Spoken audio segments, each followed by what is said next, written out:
Hello and welcome once again to Flights of Fandom here on ManaPot Studios. This is the show where we create improvised fan fiction using tabletop role-playing games.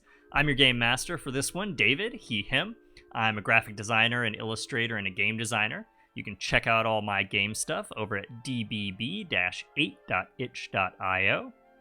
And this week, we are wrapping up Season 2 of Longshot, our ongoing flight in the Star Wars universe. If you missed the previous episodes, you can watch all of those on youtube.com/ManaPot Studios.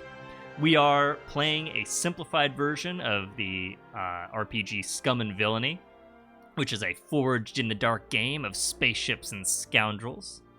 And with that, I'm going to pop it over to our players to introduce themselves, starting with Wesley. Hi, everyone. Happy Saturday. My name is Wesley. Any pronoun will do. You can find me around the internet most places as Horniest Lobster. And today I am reprising the role of Dr. Gom. All right. Popping up to Marcy. Hey y'all, it's me, Marcy, aka Experimental Madness, and also forget everything you may have heard behind the curtain earlier. I'm very excited to be back playing the Arcanian offshoot pilot Zethu Desh, who, I don't know, I'm very concerned about what could end up happening here. Let's get into it. Yeah, we will see. Let's go over to Hopper. Hey, that's me. I'm Hopper. What's up, everybody? I'm Hopper. I use they, them pronouns, and I can be found in, on, and around the interwebs at Fail Deadly. That's with a 3 instead of an E, so it looks like Fail Badly. And that's because I'm a bad person. And tonight I will be reprising my role as the small murder bear, Cheekra, the Ewok muscle, who uses they or he pronouns. And finally, back down to Puja. Hey everyone, I'm Puja. You probably know me by now, I hope, but if not, I am another trash fire, although Hopper will say that they are worse, but I don't know, it's debatable from week to week. But I play Ahesha Laluar, our friendly Togruta mechanic Shimbo, who keeps running into X's in strange places, sometimes for the better, sometimes for the worse. And this time definitely for the worse, but let's see how that all plays out. And oh yeah, all play multiple characters. Ahesha and my pronouns are she, her. All right, so with that, let's jump in with our opening crawl.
All right, we move down across the stars to see that we are looking at the night sky over Coronet City, capital of Corellia. The city skyline is lit up in bright neon with the lights of ships and speeders zipping over and between these thin, angular towers of this coastal city. Our view moves down to Coronet Spaceport, jutting out into the water at the edge of the city. we see these long, low, brutalist buildings with all manner of ships docked on the tarmac surrounding them. We, of course, see the saucer-shaped form of the Longshot, and we also see the long hulk of Tarsi Ruman's Gazanti cruiser. We can see in the windows of one of these buildings red light flashing, and we move in through one of these high windows to this overview of this long spaceport concourse. And we can see, looking down on one side of the concourse, there's the crew of the Longshot. You're crouched behind seats and spaceport signage.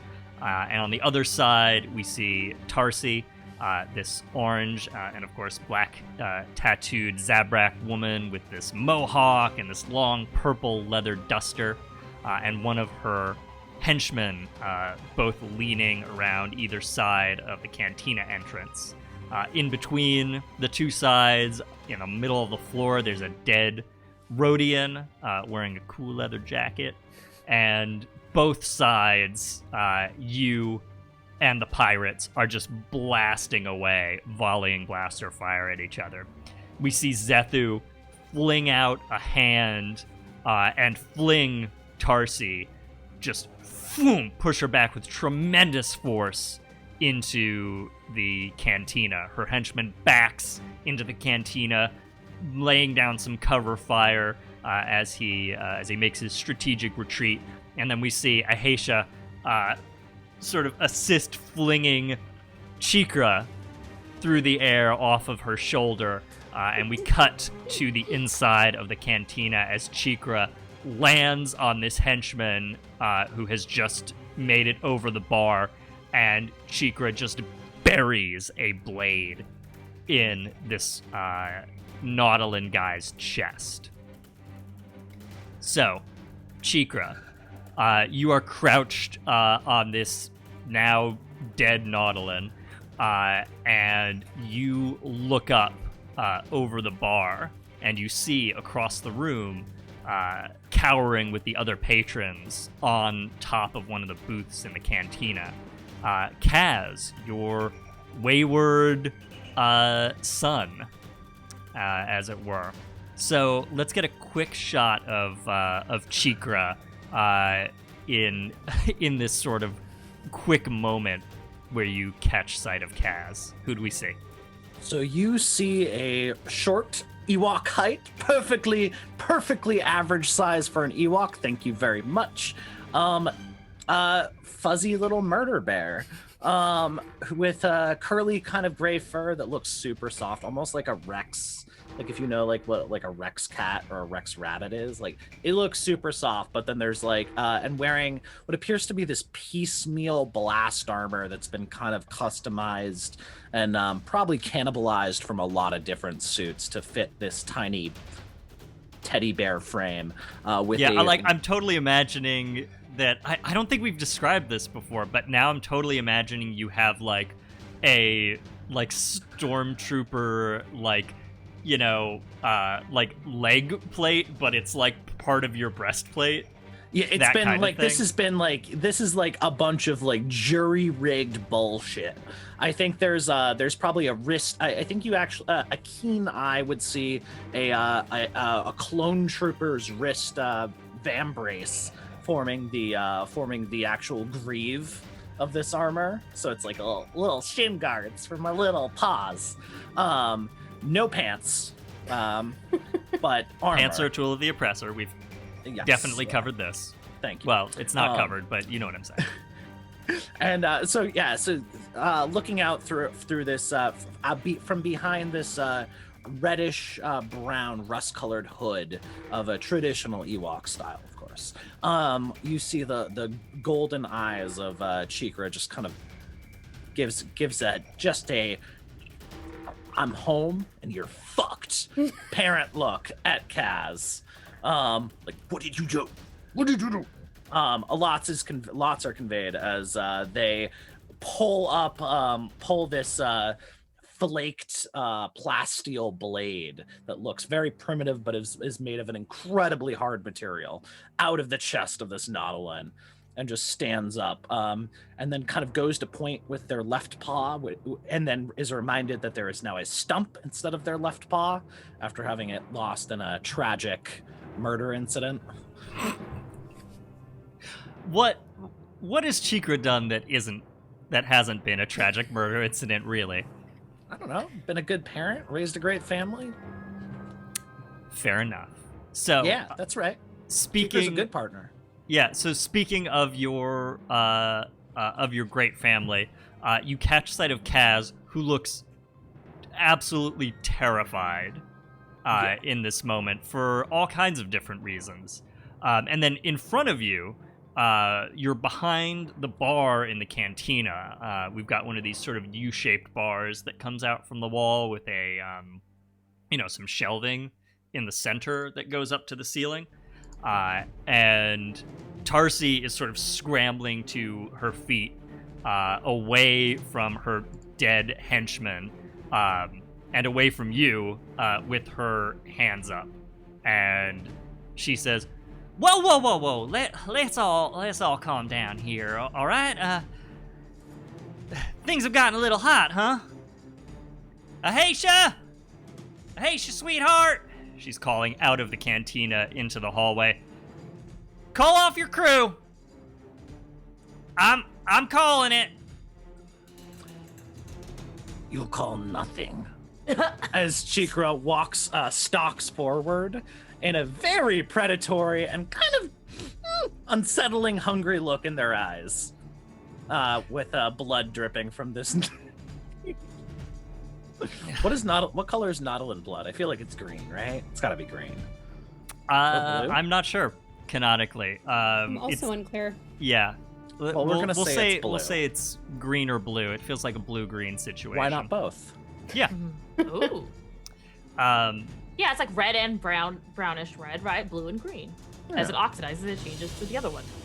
Probably green, right? Maybe it's like copper-based. Anyways, moving on from Xenobiology 101. Yeah. So, Tarsi is backing away from you, sort of towards the wall, where the back wall where the bar meets the wall. She says, "Whoa there, fella. Listen, I'm surrendering, all right? You got the better of me. I know when to walk away from a fight. I weren't the first one to shoot here, all right? Let me note that. And let me also note that I ain't killed none of your people. Not here, not out there on that asteroid. You let me go, we can just get in our ships, and we'll forget this ever happened, all right? I'm not a dumb woman. I want to live." If anybody else wants to interject, I suggest y'all do that. Cheekra's the only one in that room, though, right? Yeah, everybody else is in the hall. Yeah. I think sense. Has fire Ahesha. died down in the hall outside? Sorry? Has fire died down in the hall? There's no fire because there were three people present. Tarsi brought 2 henchmen. You have murdered both of them. Okay. And Tarsi specifically called out into the hallway, the main concourse for you, Ahesha. So yeah, she will head that way. I don't know if she's gonna make it because she has an entire concourse to cross and didn't have the advantage of being shot put across the room. And so when she gets called, she does head in that direction. Sure, it's a few yards. Yeah. Like we'll say it might be, I don't know, like maybe 6 meters, something like that. Zethu's probably walking with you. Cool. Yeah. What's okay, Gom doing? So, yeah. Gom is still out. Will not go into the bar near any dead bodies or anything. Gom is hiding the best you can in a very crowded area because he's on the lookout for security and trying to avoid them. That is all. He's just avoiding the situation as much as possible. Valid. So I would say you probably definitely have time to walk too, because Cheekra is doing the stocky predator thing where they're positioning themselves to kind of force Tarsi to move in a certain direction, which is away from any exits or cover. And question, David, just in case this doesn't end in talking, can I use an action to study to gather information about any vulnerabilities or weaknesses Tarsi might have? Yeah, sure. You want to give that a roll? Yeah. Yes, I do. All right. I so- automatically get a 4 or a 5. Okay. That's the worst result I can get. That's a 4 anyway, so. Cool. So you're starting with your rating in study. I don't think there's any way that your crew would assist here. You do not exceed Tarsi's level. In fact, she exceeds you by 1. So I technically have 1. No dice. Yeah, so you're starting out with roll 2, take the lower result. 4 and a 6, so I take the 4, which I automatically take. The worst I can get is a 4 or a 5. Okay, cool. So you are looking specifically for vulnerabilities that she has. I mean, I will. What's like a mixed success bit of information here? I think the most obvious vulnerability is she has her hands up and she is not holding a blaster. Like, she dropped her blaster on the ground and is backing up with her hands up. So that's easily the most obvious vulnerability. You do see her hand is like, as you look at her hands up, you do note an earpiece. There's a little blinking light that's a comm that she has in her ear. So that's what you see. Ahesha, you are moving into the cantina. Who do we see darkening the doorways of this establishment? So how tall is the doorway of the establishment? It's tall. It's, it's at least, it's like probably 12 feet tall. It's like okay. It's like a big archway. Yeah. Taking up much more of the doorway than you would expect, you see a well over 7 foot tall Togruta with deep copper-colored skin and blue and white montrals walk in, and you notice that she is wearing your standard mechanics coveralls, but they're unbuttoned and just tied at her waist, and instead underneath she's wearing like a simple black tank top and just very lean muscle. I believe she still has 2 and then she also has like just an armor vest on, which has like the little hook for her. Yep. And she has 2 blasters, I believe. That's what the tinier ones are called. 2 blaster pistols out. Great. Because she was pew-pewing last session. And you see her come in because she was back in, and she kind of catches the end of what Tarsi said to Cheekra. Yeah. And Ahesha says, "You haven't killed anyone else, but you sure did threaten an entire species." Well, that's a little harsh, don't you think? Not really. If you go tell your boss about where that rock is, an already persecuted species has to flee again. Hey, listen, I can't keep track of every species in the galaxy, all right? How am I supposed to know there's not a million little more of this fella running around, all right? I ain't never seen one of these guys before I set foot on that asteroid, all right? I think more to the point, like, Zethu sort of comes up alongside Ahesha and is just, I don't know if our crew member here is going to feel comfortable letting you leave this spaceport without some assurances that you're never going to be coming back to said asteroid. And here's the thing, Tarsi. given that everything that you have threatened to do in the past affects one of our crew members directly, we'll let them make the decision on this. Cheekra, this is your call. Let's just pause for a moment to get, we had Zethu speaking in the scene. Let's just get a quick description of Zethu as you, come up behind Ahesha to speak.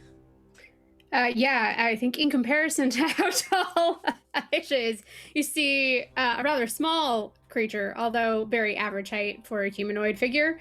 An Arcanian offshoot woman, albino, completely devoid of color, short, mussed silver hair. I think at this point it's kind of fallen down over one eye from the brief firefight.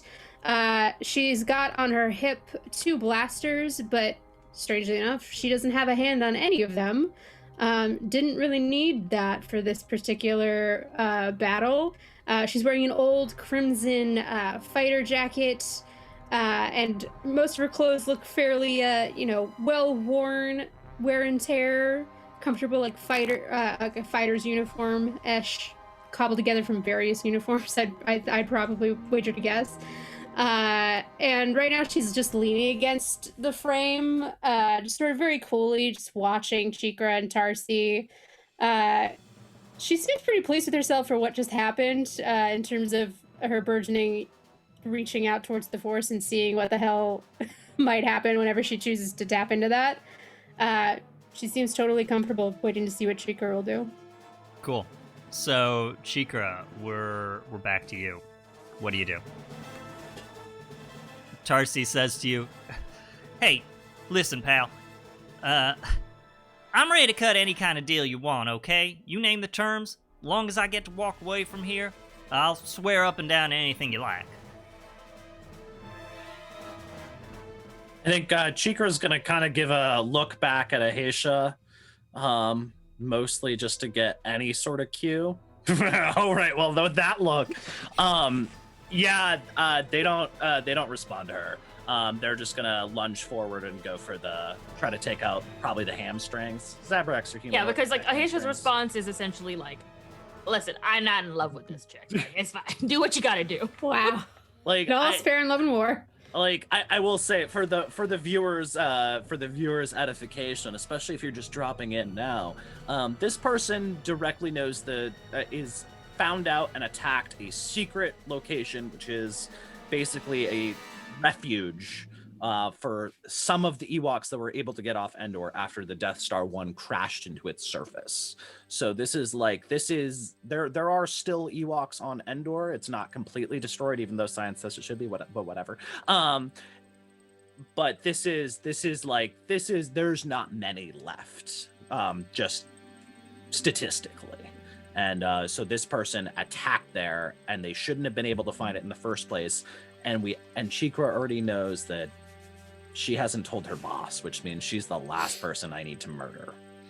And 3 people can keep a secret if 2 of them are dead. I think that's how the saying goes. So Cheekra just kind of looks back, like big teddy bear eyes up at Ahesha, sees that kind of indifference, and then just kind of lunges forward. Real quick. Yep.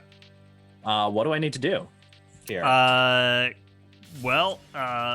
Seems to me like you're making a skirmish action here, so... All right. Let's start with your skirmish rating. You don't have any assistance here. You can push yourself to take 2 stress and gain a die. You can take a devil's bargain, as always. And what does the dark side have to offer, just out of curiosity? Yeah, so our dark side bargain here. Oh. I have a couple of things in mind, and I'm trying to decide which one. What does the dark tempt me with, David? Yeah, I'm trying to decide which one is the best. Okay.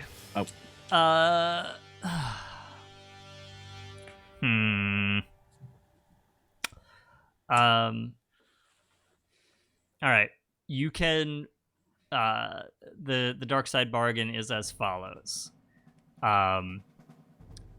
You can get the die.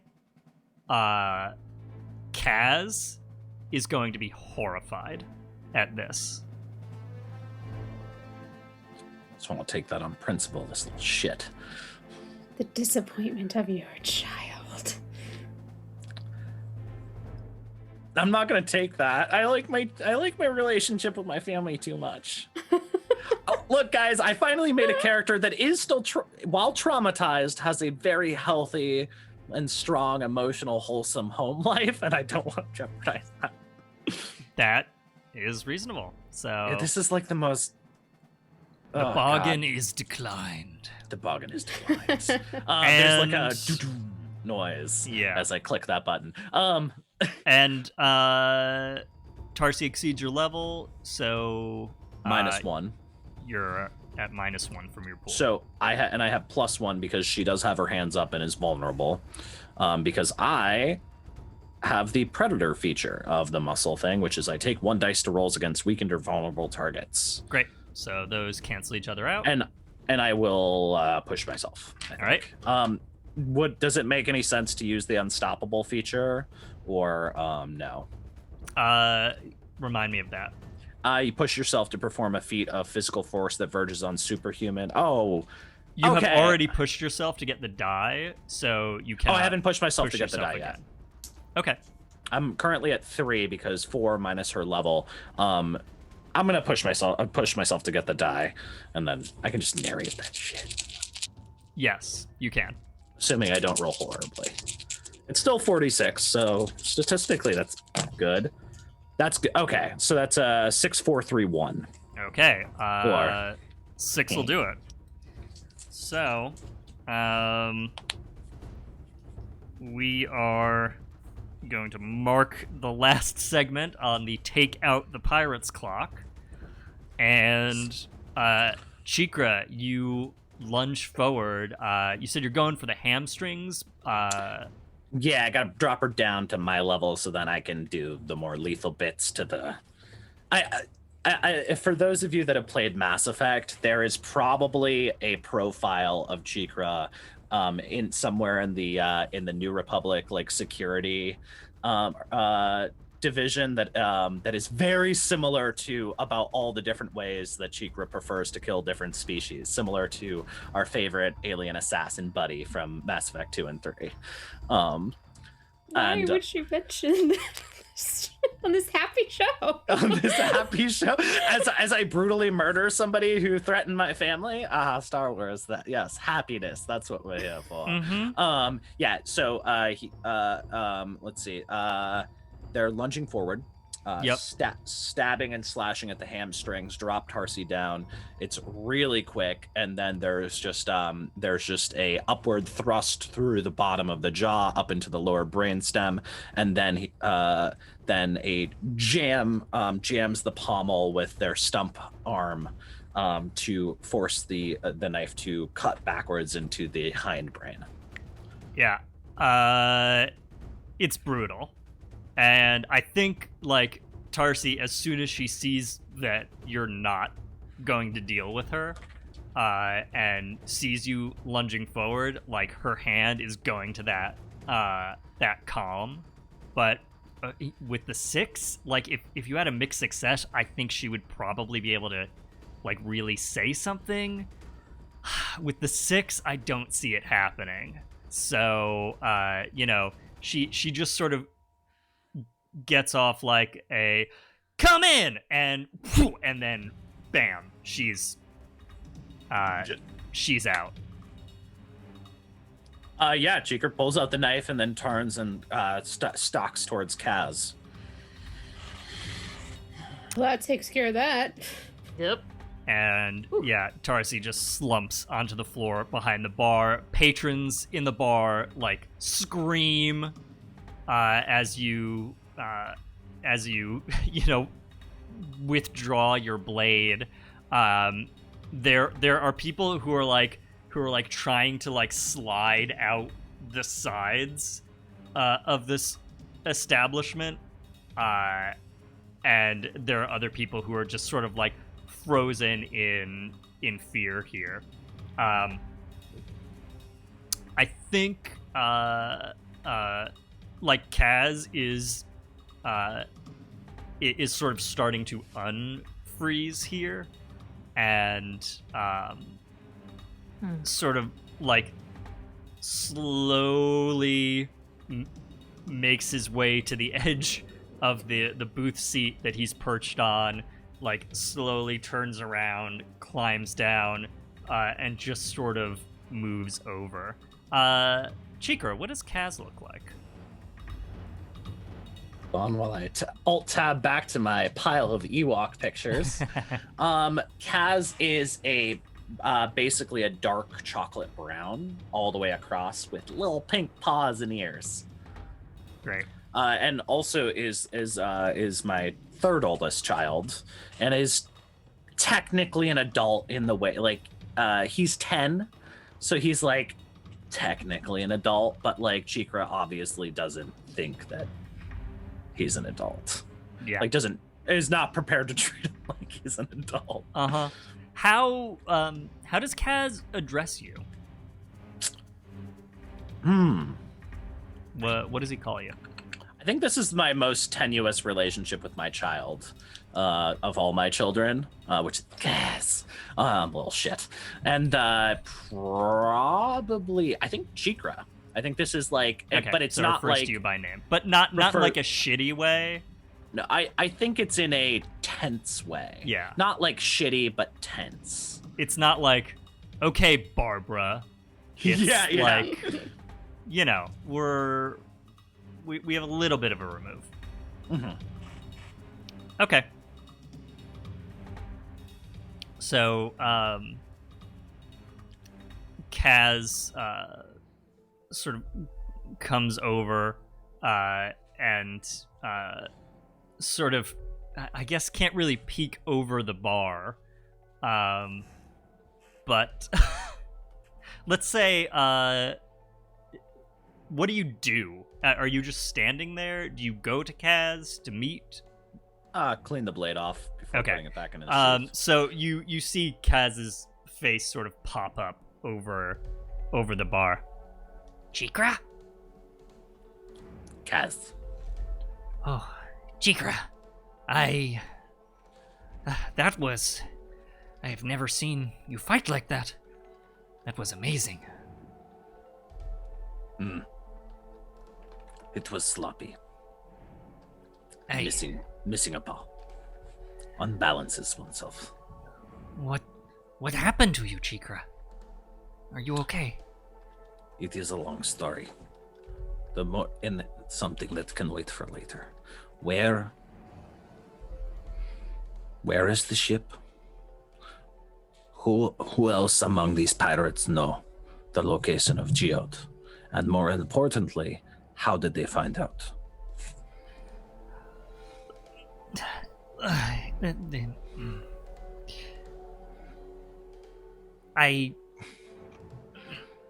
made bad decisions, Cheekra. I did a bad thing. The ship is here. The ship is still here.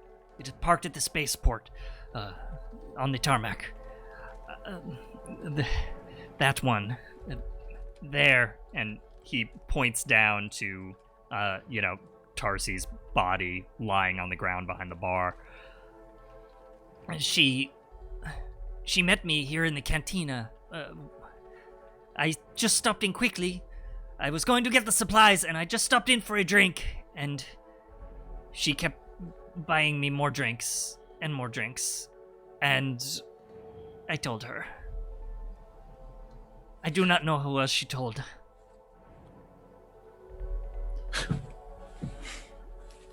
This body language is actually happening. There's like a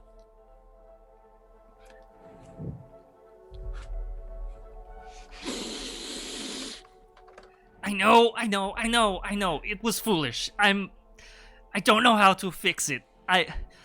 When I woke up, I didn't have any of the credits, any of the funds for the supplies, and been here trying to get them back. I've been working at the spaceport. I hoped I could... I hoped I could get these supplies back and it would be okay. Sounds like, from what she said and what you said, it was not. No, it was not.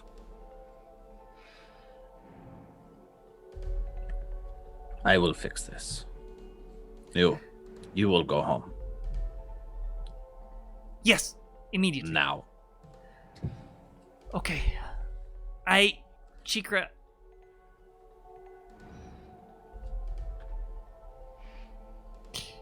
And Kaz turns and scurries out of the cantina.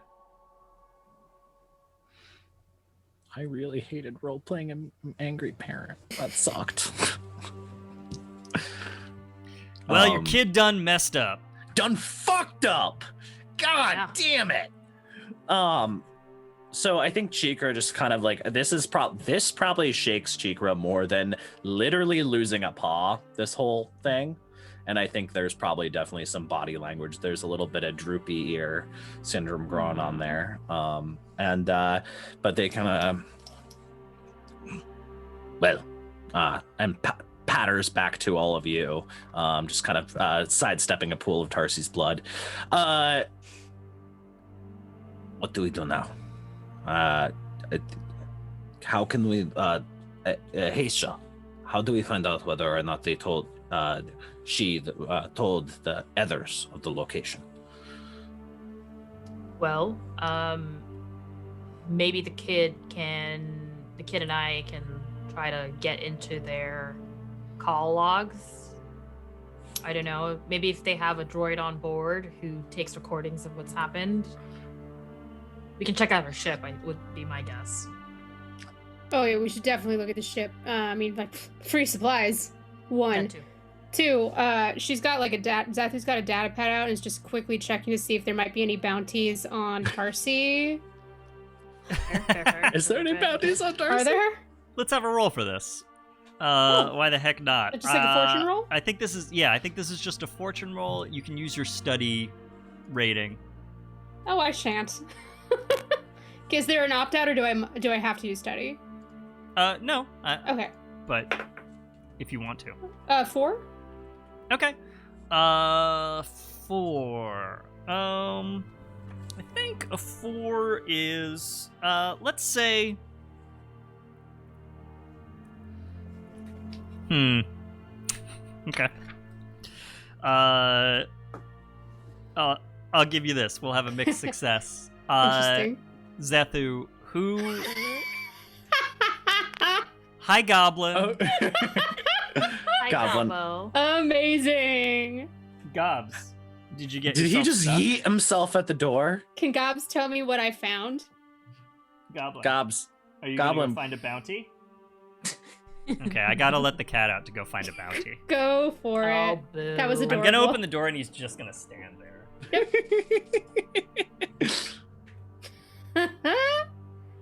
I love when we get pet interrupted. I know. Best interruptions. My friend has a stream kitty thing on the stream that Amazing. When you put the tag on in the Twitch chat, it counts the total number of times pets have been seen on stream. We should probably institute something like that. Yeah, I love that idea. So that's your weekly goblin. Yay! I hope you all enjoyed. Yeah. Here's my question. Yes. Zethu. Mm-hmm. Who would you be least enthusiastic to deal with if they had a bounty out on Tarsi? What individual or organization? What a fun question that is. I mean, given the recent escapades with like the Pike Syndicate, how we started the game where we were in a little minor tiff with one of their pilots, that might be bad.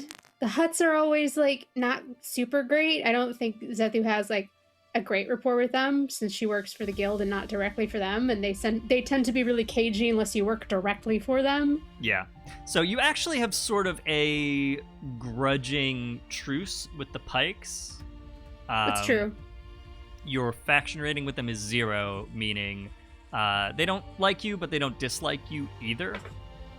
So you piss them off at the beginning, at the very beginning, but you kind of patch things over a little bit with them later on.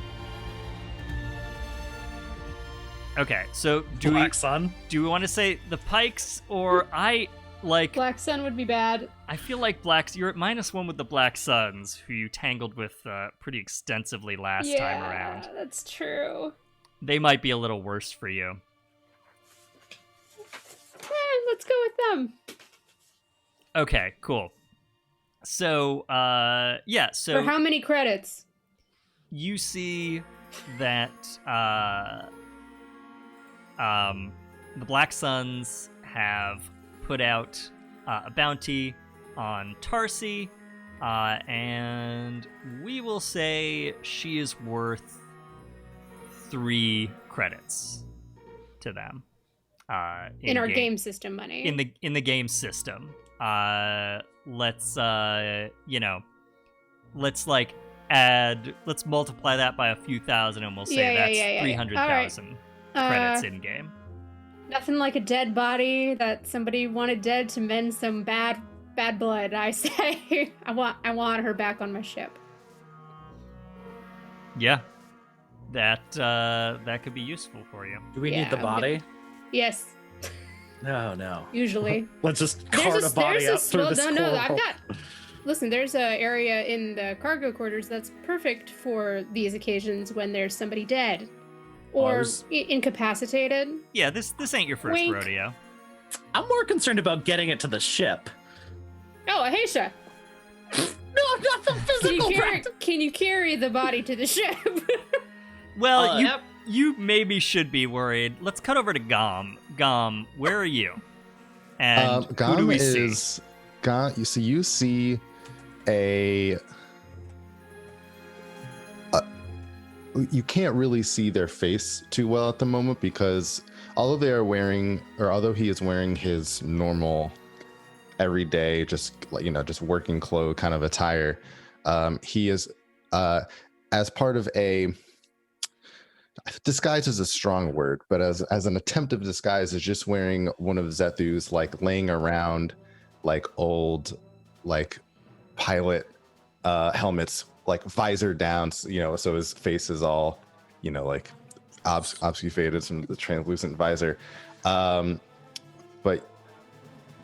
even though you can't tell from his face because you can't see it too well, you can tell by his body language that he is he's really angsty right now. He's very nervous about being involved in a firefight and I guess a triple homicide, but 2, just being on Corellia in general. And he's outside taking watch, I guess would probably be the best way to describe it. Looking out for the fuzz, if you will. Yeah. And it's good that you are, because you can spot down the length of the concourse. I think you hear it first. You hear the siren first, and then you see the flashing light of an approaching Corellian security, the small indoor repulsor craft is zipping towards the cantina down the center of the concourse. What do you do? So I think once when he hears it, he'll snap his head in the direction, and then once he gets the visual, he'll on the comms go to the group. Just heard a siren. Looks like a security force is incoming. I don't know if you guys are done in there or anything, but we might want to wrap these up. Maybe get away from the dead bodies. Yeah, well, I mean, one of the bodies will come with us for some payment, but yeah, we're done here. We're done here. I'm sorry. What? Don't worry about it. We're All right, I'm not going to worry about it, and he'll click off. Okay, so what's your next move here? The police are fast approaching, sirens wailing. You have seconds Is there like before any their repulsor craft pulls up. tapestries or rugs or body-sized concealing? Blankets. It's a cantina. Are there not tapestries on the wall? You just grab the body and run. That's You also could just true. grab the body and run. There, That's the keep in that's mind, the title. That's the title of Zethu's biography. Yeah, keep in mind there are 3 corpses here I only need one of them. in Yeah, the middle we're of just what leaving is the other one. essentially an airport. You do have one in the middle of the concourse. There is, and there are 2 bodies behind the bar. Well, we're taking one of the bodies from behind the bar. And you we're are taking that taking with one of them. us. See, we're cleaning. Is there any like large plants? What? Like convenient ferns? I want to There's study. also so much CC, like the equivalent of like CCTV footage. If you're trying to make it look like it wasn't us, Oh no, Yeah. I think this is more just like hide the body on the concourse so that we can casually walk away. Well, I think why bother? The cops are gonna like what Zethu said. They're gonna find us on CCTV and come after us anyway. Fast and out of here is probably a better bet.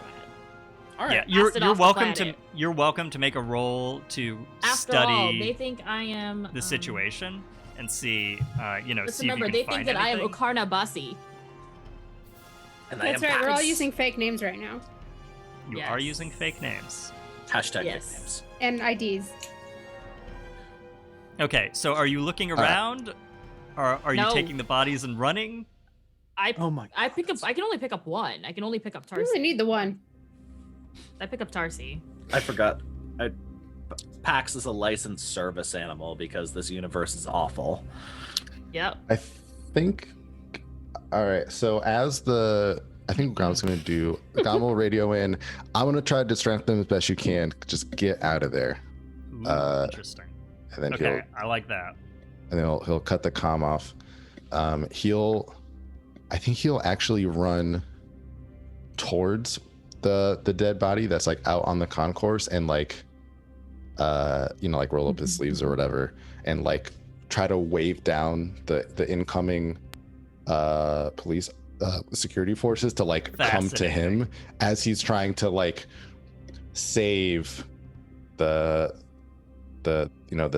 thug here. Yeah, and, like, that's as a distraction brilliant. for the I group. love it.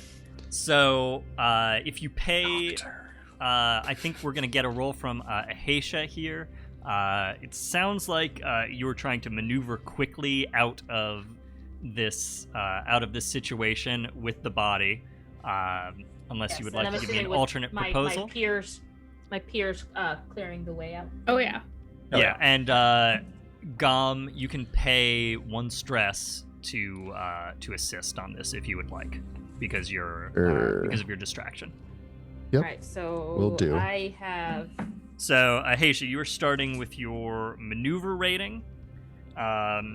You have an assist from Gom, so you're up 1.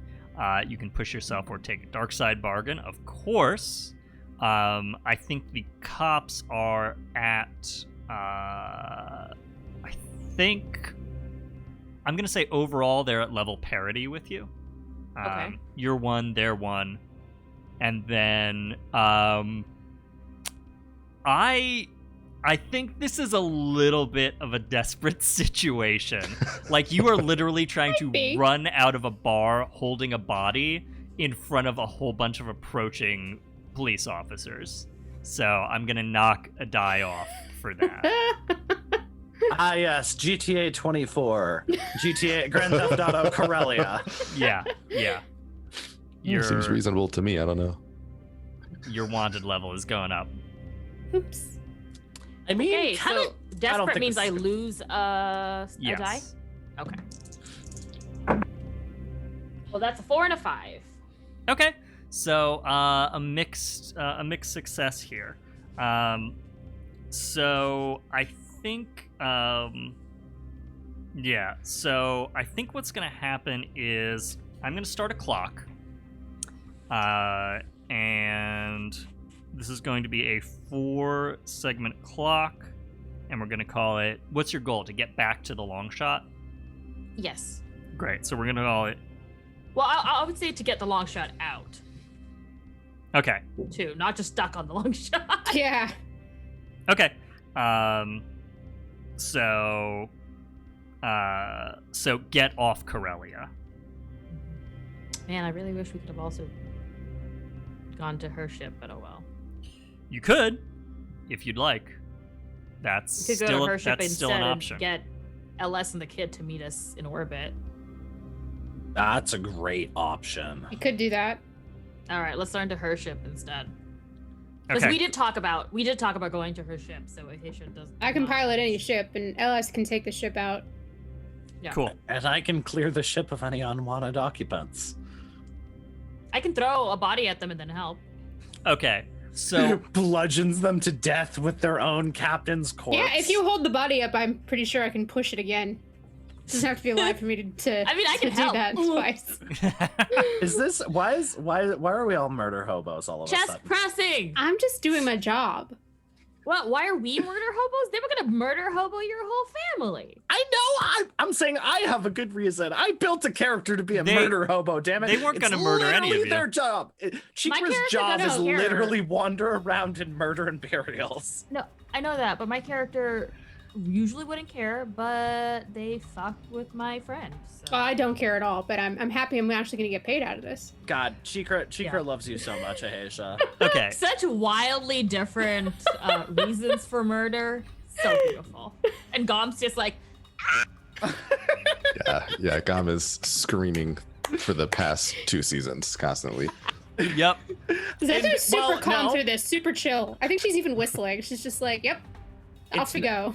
The screaming wasn't constant because you were throwing up for some of it. True. That's true. That's fair. That is fair.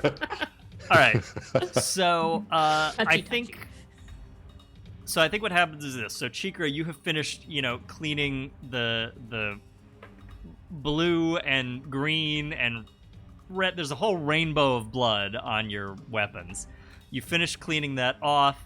Kaz has gone scurrying out the front. And Ahesha, you vault the bar and heft Tarsi's corpse over your shoulder. Zethu, we will say that you are the one who spots the back door to the cantina over in the corner. And Sweet. Because I got that keen eye yeah. stat. Yep. So you spot the back exit, and you're hustling everybody over there. Are you going to put in a call to the ship? Yeah, I think as we're moving, Zethu's going to just sort of pick up the pace since she's unencumbered and just put in a call, I think, to LS. Just like, hey, quick change of plans. We're heading to Zethu, sweetheart, what's Yeah. going on in there? hang on, you gotta let me there's- finish. There's all Oh, kinds of we are- comm chatter. They're saying there's blaster fire Yeah, well, that's nothing. Everything's fine. on We're an all, inner rim spaceport. there's not a lot of time, LS. You gotta let me finish. If you get the ship into the air, we're gonna meet you in orbit. Because we found another bonus ship. Yep, that's it. That's what we're gonna go with, just in case. Zethu, sweetheart, just come back to the ship. Just the come ship back in to the orbit. ship. LS, I'm not there to hold your little astromech face in my hands right now, but just picture that happening as I tell you, get the ship in orbit as fast as you can, and tell the kid to put on a seatbelt. All right, I'll see you up there. Be careful, Zethu. I'm always Gom, careful. get to the closest ship now. Run for your med bag or some shit. Gom will hear that as he's, hopefully distracting the security force enough, and he'll go, hold on, I got some, I think I got some bandages in my med bag. I'll be right back. And hoping that they buy it, I think he's just gonna just scram. So you're gonna Boy.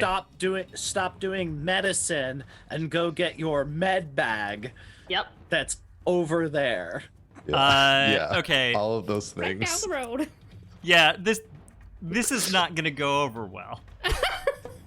So we see the three of you, Zethu, Ahesha, and Cheekra. Ahesha with, of course, the corpse over your shoulder, sort of scramble through the back door, which whoops shut behind the three of you, and then we're back to Gom.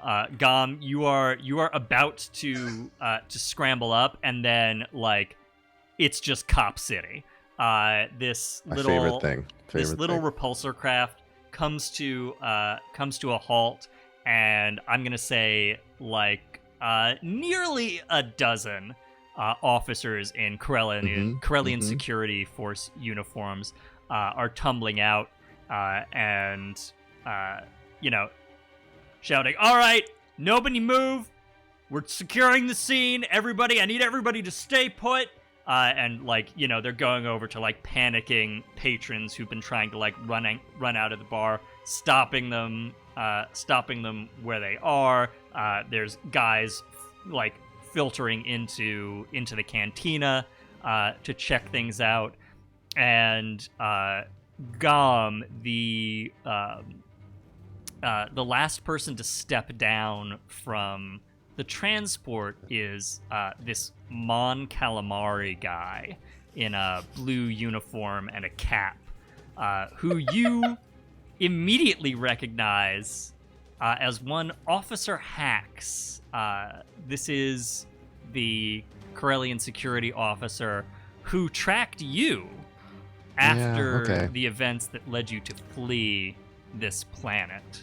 Love that. Love so that. So you're getting up. You're saying that you need to go get your medical bag, and Hax is like, "Well, hold up. Just wait a moment there. Wait just a minute. I need to speak to everyone on the scene. Are you a doctor, sir?" More of a medic, but sure. Can you tell me what happened here? You can't. Gom still has the visor down. Yep. So you can't see his face that well. But more importantly, you can't see how much he is sweating right now. Sweating bullets. But he'll, clear his throat. Well, I was just, walking down on my way to get some. What time is it? What time of day is it? It's evening.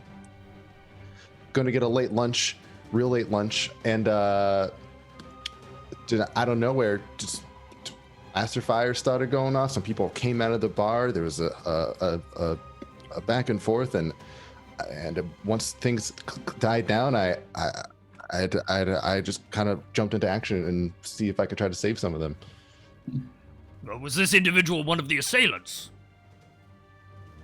And he sort of like toes the this is a Rhodian, one of the pirates, who I think very clearly is like sprawled across the floor with a blaster in hand. He'll go. I think he was one of the ones that shot first, but I don't know for sure. As soon as I heard the shots, I dove for cover. So, but I saw him and some of his buddies. I saw him and some of his buddies come out the bar to start talking to people. Then shots started firing. Outrageous! Right here in the middle of the spaceport. I know the gall of these people. Gom, what are you doing to avoid having this officer recognize you? He knows you, and you know he knows you. Sure, right, yeah, absolutely.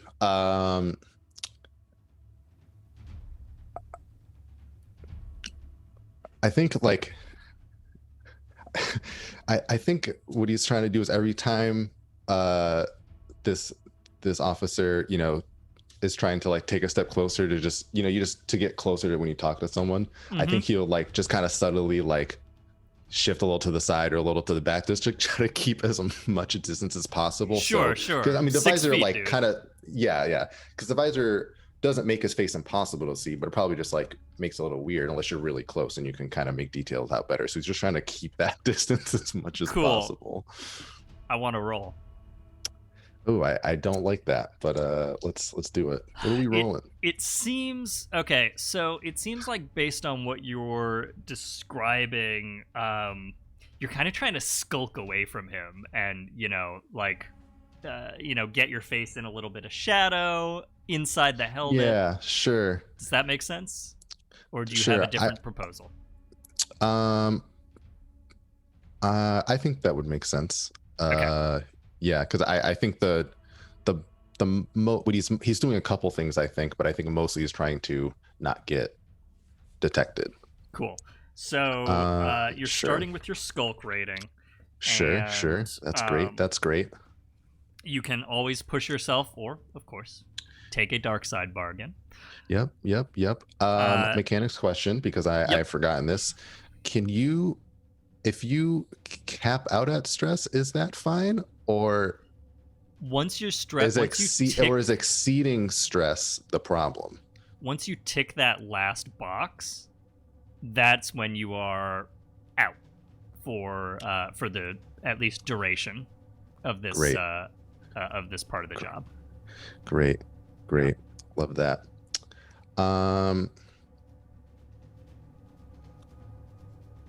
Very unfortunate. All right. I have two checks left, and I'm not sure how to handle this. Don't do it. Don't. There is a scenario where you take the 2 stress, you push yourself, and you succeed on this, but then you will be out of the action. Don't do it. Going forward. So you can succeed and still be out. But that's what happens when you max out that stress. Okay. I think Hey, maybe there's a dark side bargain we can figure out here. Ah, damn it. Whenever you need it most. Yeah. Okay. Let's. I'm gonna need all the help I can get, and I don't want to be out because just of the general situation would be. I can't go back to the ship or anything because there won't be a ship to go back to. Okay. I will say I would like to also, hear a dark side bargain. Hacks out levels you by 1. Hacks is at 2, so you are losing a die for that. Sure. Yeah. All right. I'm at -1 at the moment, so let's hear a dark side bargain. All right. So, dark side bargain. Yikes. Okay. I mean, here's what I got. Unless anybody else does anybody else have an idea? Because what I'm thinking here is you can get okay, how to phrase this. You're not getting off Corellia with everybody else. My offering was gonna be... You're not gonna be able to get to either the Longshot or Tarsi's ship in time.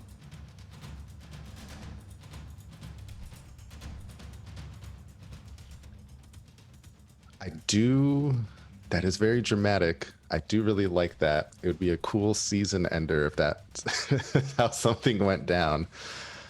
But then at that point, I feel like I might be able to just push myself and get more dice. I was going to suggest, what if you do get off, but Hax is the big bad chasing this across space? Or you get some sort of roll deep tracker on you. That's interesting.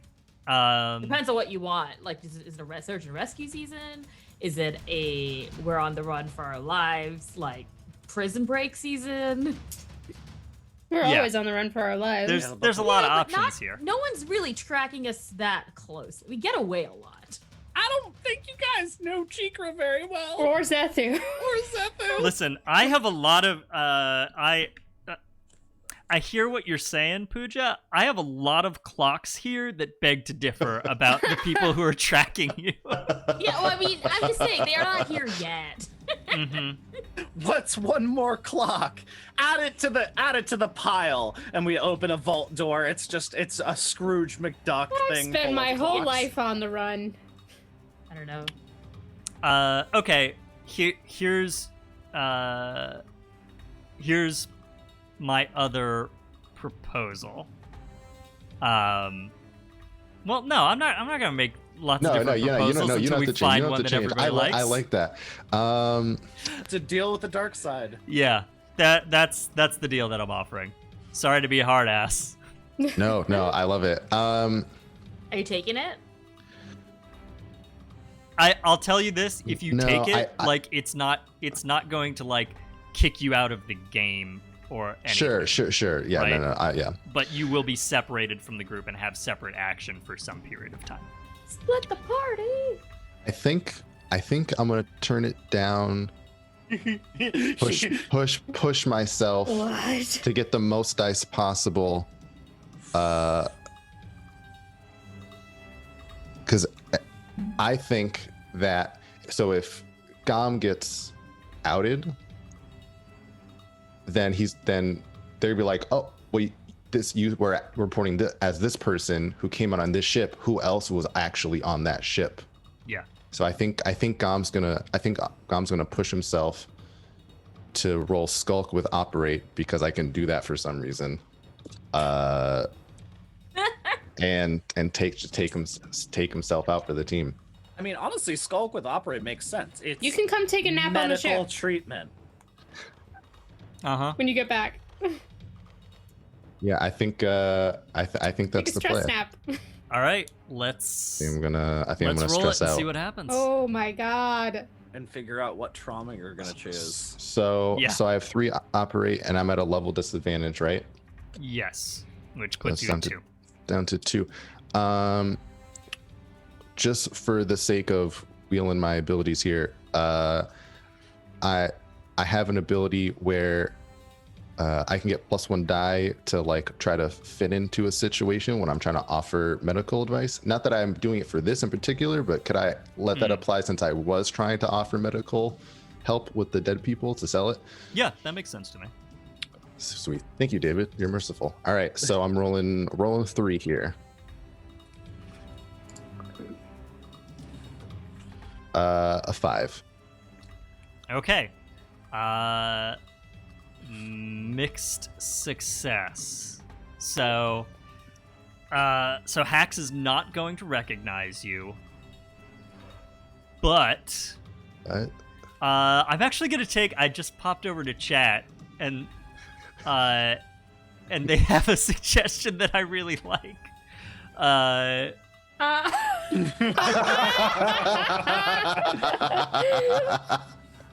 I like that. All right. So Hax will say, all right. I'm going to have my men spread out here and put in some inquiries, interview all the witnesses on the scene. Doctor, if you wouldn't mind, I believe I have a med pack here. And he goes to the little repulsor craft, shoves a med kit into your hands. If you wouldn't mind going around and taking a look and seeing if there are any lingering injuries here on the scene, I would appreciate it. Sure. So I think he'll try to like just real quick like activate the comm as he's responding to the officer. Of course, officer. Sure. I'll gladly stay on the scene and make go around and make sure everyone's okay, just to like let everyone else know, and then he'll like cut the comm off, and then just go do that. So the way that we're going to deal with you being knocked out is you will be able to at some point slip away from this scene, and I think you can just get to the Longshot and basically collapse from stress. Sure. So we'll get that scene a little later. But for right now, you are stuck here. Sure. Okay. Making like you're attending to the wounded. And with that, we will, I think, cut over to the rest of our group. So the three of you, Zethu, Ahesha, Cheekra, you bust into this little narrow corridor behind the cantina. The door whoops shut behind you, and you are in sort of a service corridor. You know, we have lots of like steaming Star Warsy machinery going along the side. This sort of sickly yellow light filling the space from these lights at intervals. The floor is definitely one of those like grates. Couple of mouse droids. Yeah, right. There's like service little mouse droids, service droids zipping back along the ground here, and you're in these sort of twisting corridors that kind of go into the guts of this spaceport building. What do you do? Gonna head towards the docking area. Yeah. Right? We're heading towards the ship, and I'll let Zethu lead since I have the Yeah. I'll be out in bulk. front. And is Cheekra covering the back? Yeah, I think Or Cheekra's are they covering. in the middle? I think they're covering the back. Okay. Yeah, because you're a little bit slowed down, I assume, by having a whole ass, or at least you're less dexterous than normal with a whole ass body. I'm yeah. It's definitely cumbersome to like. Well, it's Relationships can be a real pain in the back. doing it right. Yeah, Ahesha, how do you feel about carrying around the body of someone with whom you were admittedly briefly intimate with? She has not processed that yet. It seems like it would be weird. Yeah, it's weird, but she's also like she's in flight mode, I guess, at this point. Totally. She's like it's this kind of like oh no.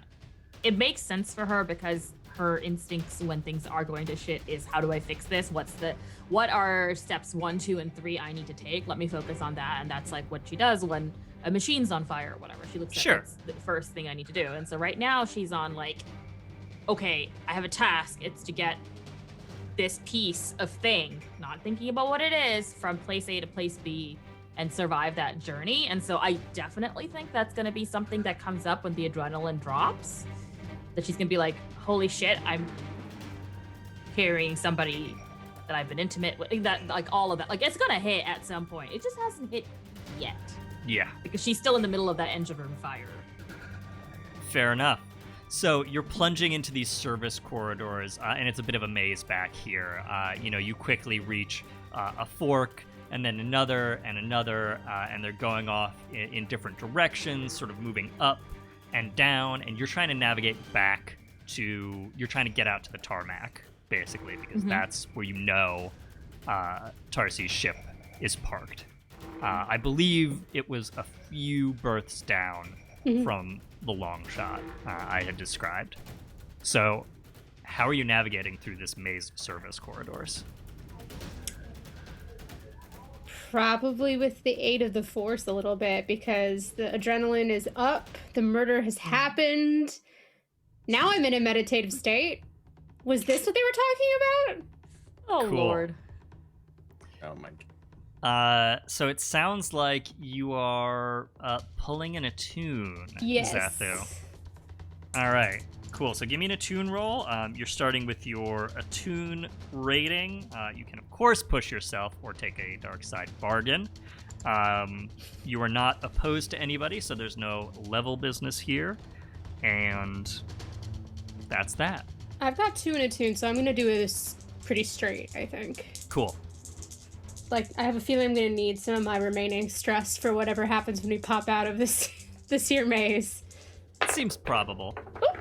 Oh, right. A 5 and a 6. Okay. Yeah. Cool. So with a 6... All right, cool. I know how this goes. Oh. So with a 6, Zethu, what does it feel like Sorry, David. as you do this? I don't even think that this is like, sometimes when she does that sort of like stretching out of her consciousness lately, she's had to be like, I'm gonna do this now, because she's still figuring it out. But in this heat of the moment, I think she hasn't really taken a break in between getting Ahesha to pick up Tarsi and make the decision to head towards Darcy's ship. It's just she's pure movement right now. Like we come to a fork in the road and Zethu just turns right. Like there's like no hesitancy and no beats. Like she's clearly on a mission. And this happens in like the subsequent forks that we run across. Cool. So you're just charging through these service corridors, left, right, left, right, and after a pretty short time, because you're not running, I don't think, but you're moving at a quick walk, the three of you. You come to a door, you slam the controls, and it voops open, and you're out on the tarmac. There's this blast of cool night air that comes in, and you can see out the sort of sweep of the tarmac going out into the water on the waterfront edge of the city lights sort of around the curve of the coast twinkling in the distance, and ships, a number of them. With a 6, I think you come out right near Tarcy's ship, and I think with a 6 you catch her crew unawares. So the ramp is down on their berth, which I think as you come out the door is just to there's a spot on the tarmac just to your right as you emerge from the building, and there is this sort of big, long hulk of a Gazanti cruiser parked there, landing legs on the ground, loading ramp at the back of the ship, underneath these big engines which are like heating up as the ship is spinning up, and there's a couple of pirates who are currently dashing up the ramp as they basically leap into the ship before it takes off. Can I shoot? Oh. Yeah, so unless anybody I think Cheekra's probably going to defer to Zethu on this. They know how to do damage, but stealing ships isn't really their thing. Oh god, I just thought of something that I could do, but it would probably wipe me out. The ship is taking off? The ship is there's the last few crew members are running on. They're going to be ramps up in a second. Yeah, there's 2 things I could do. I could either try to yank the remaining crew off of the landing ramp, or I could try to hold on to the ship long enough for us to hop onto the closing landing ramp. Wild. I can see from Robert that I think they would rather I do the latter. I think, yeah, I'm definitely gonna have to push myself for this one, because this is the biggest thing I think she's ever attempted to do. This is huge. This is serious. Oh boy. I don't even know if she can do it, but let's find out. I don't have any ropes, so I'm just gonna be like, nope. Yeah, do you say anything to Ahesha and Cheekra? I'm just like, so you might want to hustle on up there. I don't know how this is going to go, and just reaches out as if like she had a rope and is like, kind of got a look of like, I don't know if I can do this. Like, these are not the boxes that were in my cargo holds, and just tries to grab it. So this is wild. Start with your attune rating. I am pushing myself. And okay, so you're pushing yourself, so take 2 stress to push yourself. The ship, let me check the level for the ship here. I think it's 1. I'm losing my mind. Yeah, so you're at level parity. But this is absolutely a desperate move. Yes, here. Yes. But isn't that funny? I have something called Punch It. It means I can spend another stress point to cancel out the negative die for rolling in desperate situations, and I would love to do just that. You can absolutely do that. So you've piled on some stress, you reach out, and let's roll it. Oh my god. Pray over the dice just a little bit. This could either go very badly or very, very well. A 4 and a 5. Okay, mixed. Probably pull a muscle. Mixed success. Yeah, you're taking harm here. Oh yeah. 100%. You're taking harm. Spraying the metachlorians. Yeah. There. So, and I like, I'm just gonna slam you. Like you're taking level 3. Oh shit. harm. Ooh. So you can always roll to resist that consequence. I'd like to. What do I do? We very rarely roll resistance. So It's what like is vertical, I think, right? Yeah. Do remember, if you have a result, if there's a consequence of either a failure or a mixed success that you don't like, you can always roll to resist. Oh, I see. But not social stuff, right? I will do Anything that. that has a consequence. I will do that. It's going to be a lot of stress, and I might get a trauma from this, but let's do it anyway.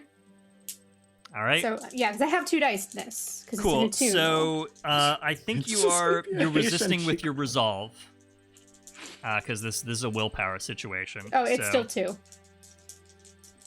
take I have a yep. point in command. So take a 2d Ooh, roll. ooh, ah. Rolled a 6. Okay, so you don't take any stress, and that will knock the consequence down to level 2 harm instead of level 3. So Zethu, will say that you reach out, and the ship, like the last 2 guys get on the ramp. They're going up. The ramp is still down as the ship starts to take off into the air, and you reach out and you grab it and you pull. And it's physical and it's mental, and your muscles ache and your psyche aches. Everything hurts. And Ahesha and Cheekra, you have time to run up and just manage to catch that ramp.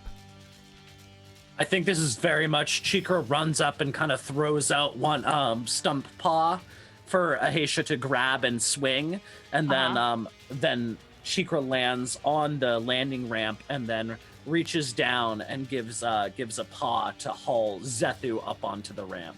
Yeah, Ahesha doesn't need my help. And like you know, Zethu, you're sort of trying to hold this back as you are moving towards it, and you get to Cheekra's. You get to Cheekra's hand, you clasp Cheekra's paw, and you just collapse, basically. You just go limp, and Cheekra and Ahesha, you are holding on to Zethu. Everything shudders as the ship suddenly breaks free of this force pull, and sort of rockets up and around, and now is sort of crazily flying through the air, speeding away from the spaceport. And that is where we're going to break. When we come back, let's see if these maniacs Yep, there it is. can get control of this ship, knock out the remaining pirates, and get off Corellia and back to safety.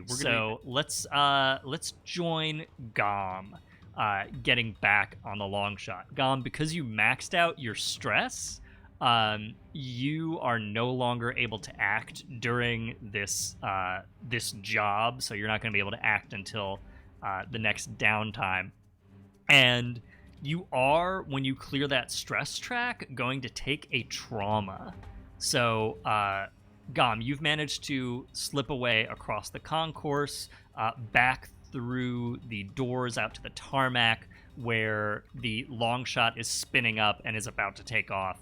And I think you're just drained. Like, seeing hacks, the adrenaline was just pumping through your system. This guy could have clocked you at any moment.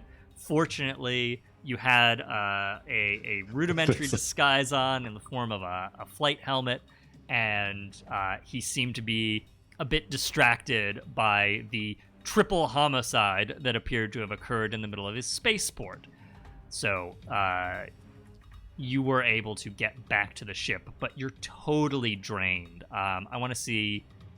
Give us the scene of Gom straggling back onto the Longshot just as the ship is about to take off. Yeah. So as he's getting close and to where the Longshot is boarded at, I think he'll like come back to the ship. I guess to LS. Yep. Like, LS, I'm coming. Don't take off. Give me like 2 minutes. I'm close. Dr. Gom, is that you? What about the others? They said they were going to meet us in orbit. They're fine. Things got messy. Everyone's safe. Everyone's safe. Okay, are you safe? And like the ramp comes down, and you can get on. Yeah, and then he won't answer over comm. He'll just shout, talk as loud as he can.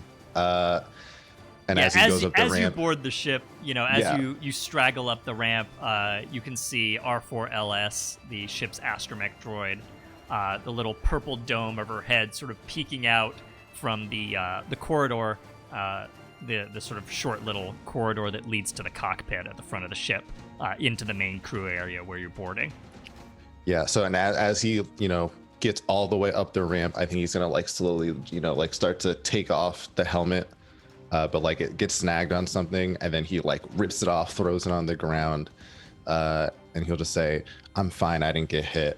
And I think he's just gonna like slug his way to the medical bay. Sure. Like lock the door, and just lay down on one of the beds, like head down, just and just I think he's just gonna just start crying. I think just a real good stress cry. Yeah, because physically he's fine. I mean, he's exhausted from like all the adrenaline, but this was just a big mental tax for him. Totally. I think he's just gonna let it out. Do you want to choose a trauma at this juncture? Do you have something in mind? Or do we want to wait and we will come back to that in the next season? I'm deciding between two right now, so I think we may have to come back to that while I think about which one I want to choose. But I have some ideas. Yeah. So I think we get a quick shot of the closed med bay door, and R4LS and Velcaros, the kid, sort of peeking out of the cockpit door, and they look at the door and they look at each other, and R4 kind of shrugs her little astromech legs, and then vers around to get the ship in the air, and we see the Longshot taking off from the tarmac, going up and out in the opposite direction of Tarsi's cruiser.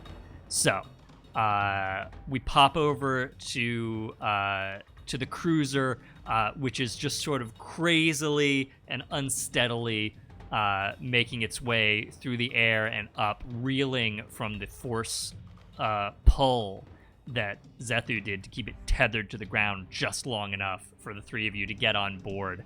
But it rights itself and is now headed straight up, and the ramp that the three of you are on is starting to close. You find yourself looking into the cargo bay, which I think goes along pretty much the full length of the bottom of this cruiser, and there are a couple of pirates in there. Again, we're carrying your 6 from before forward, so the pirates will notice you in a second, but you have a second to act. What do you do?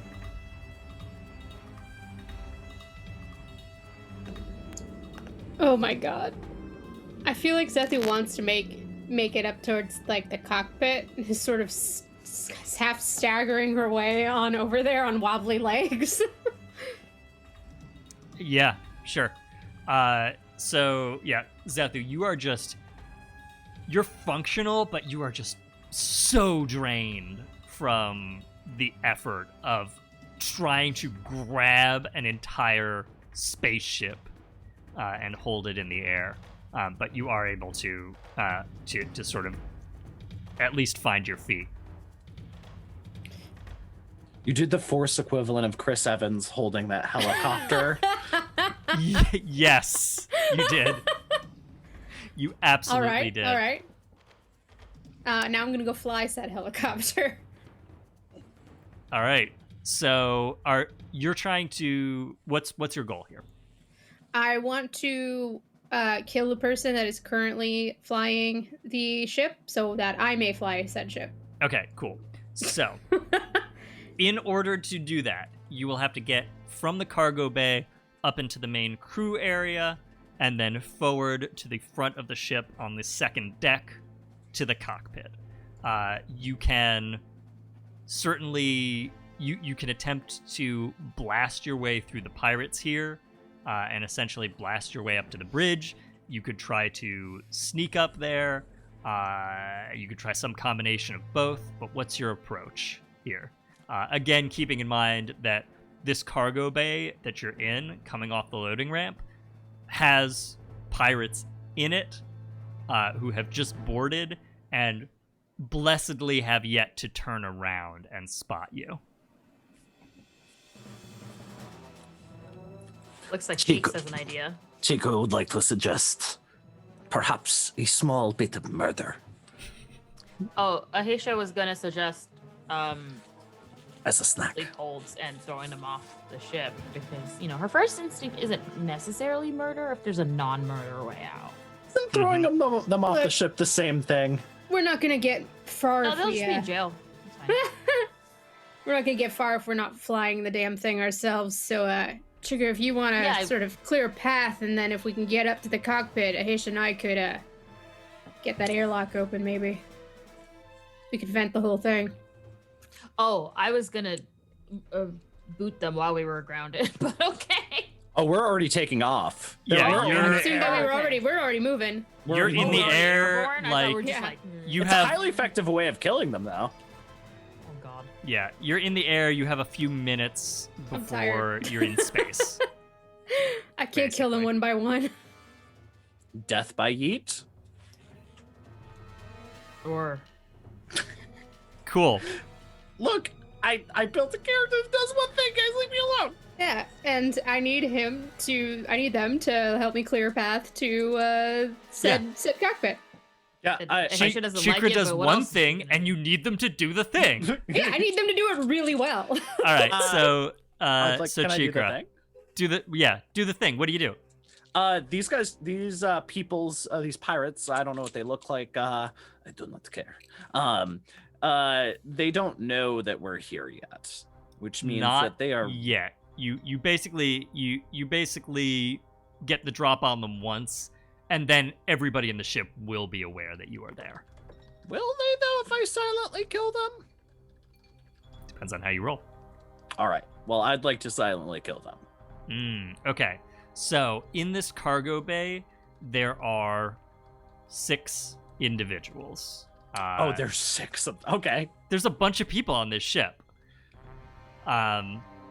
So there are the 2 who got onto the ramp just before you did, and they are sort of taking a minute to catch their breath.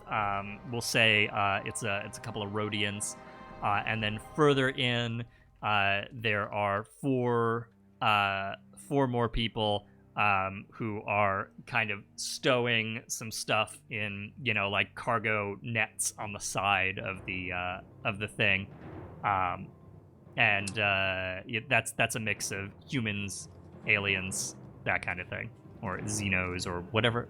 What do they call? Is there a catch-all term for non-humans in Star Wars? Would there even be? There's some Think humans so. and there's some weirdos. we're all specious here in the In Empire. some cases, they do literally call them aliens, Yeah. which is Yeah. wild to think about. Because Let's. Right, where are even the to two begin that with just that? got on there? Chico does not care about the philosophical differences and the subtle racism inherent in this language. I did not go to college. All right. she didn't go to space college. Chico didn't go to space. Chico went to space college of murder. Well, that's accurate. Cool. God. So if you want to sneak up behind them and do them a big murd, I think that's probably going to be Skulk. All right, that'll be a So you're starting with your Skulk rating. Do I get a bonus from Predator? Tell me about Predator. Take a +1 dice to rolls against weakened or vulnerable targets whenever you gather information on a weakened blah blah blah blah blah. I feel like I should get a bonus. They're not really weakened. But they're vulnerable because they don't know I'm there. No, drop bear. I'll give it to you. They don't know you're there. That's a vulnerability. So yeah, you get a die for that. You can of course push yourself or take a dark side bargain. We're having lots of fun with those What's today. the dark side bargain? Just out of curiosity. The Plastical studies. I see you. The dark side bargain. Blastical studies is very good. Okay, so you are trying to do it stealthily, so the dark side bargain can't be that you alert the rest of the ship immediately.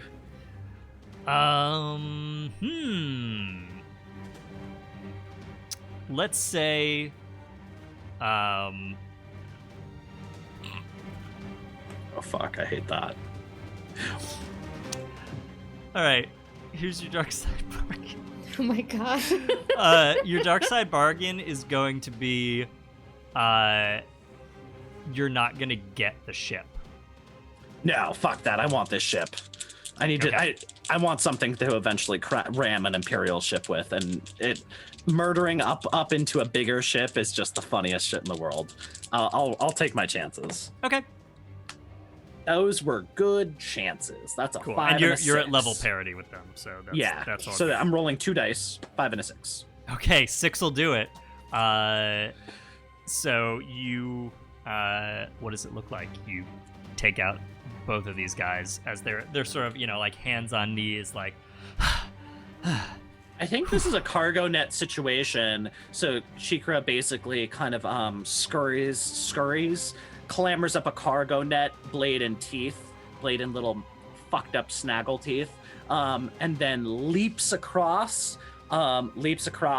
just casually jams the knife into the back, like kind of, and wiggles it up behind the scaly plating.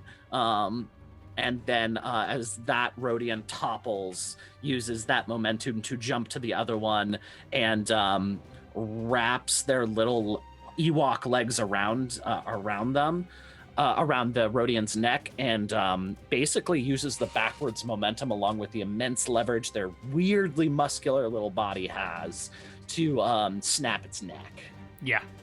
As it topples backwards. They just go down with these, silent, and that's it. And you are able to sort of like, do you like stash them behind some crates here as you take them down, or what? There was this super cool, like fucking dramatic ninja murder, and then as Cheekra's basically this tiny teddy bear is dragging these huge scaly boys. Cool. Across the hall behind a crate. Are Ahesha and Zethu, are either of you helping in any way with this?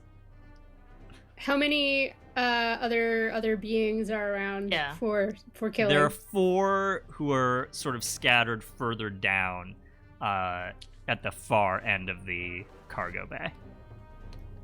Ahesha would like to help with, I don't know, she still feels weird about like actual murders. She's gonna do sleeper holds and like head bashing and things like that, like not direct, like second degree. I think I can assist. I'm pretty sure Zethu is a little bit too wobbly to do anything on her own. Okay. But I can help in like pointing out where I spy some vulnerable people. Cool.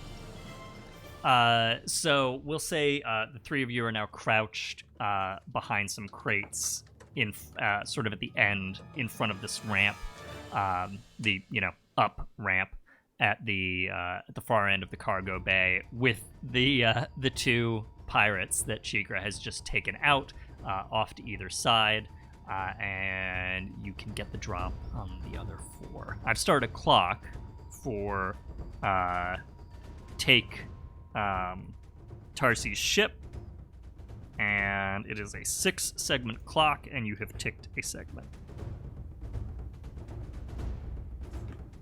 So, what do you do?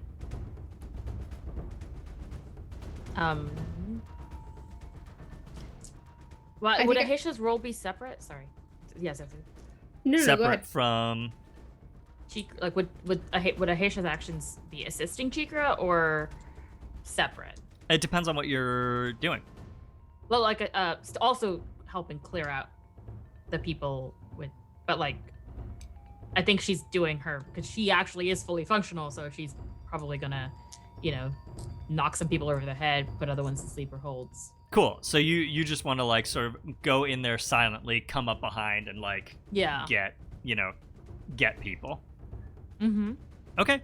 Cool. I mean, I think between you and Cheekra, we could maybe call this a group action.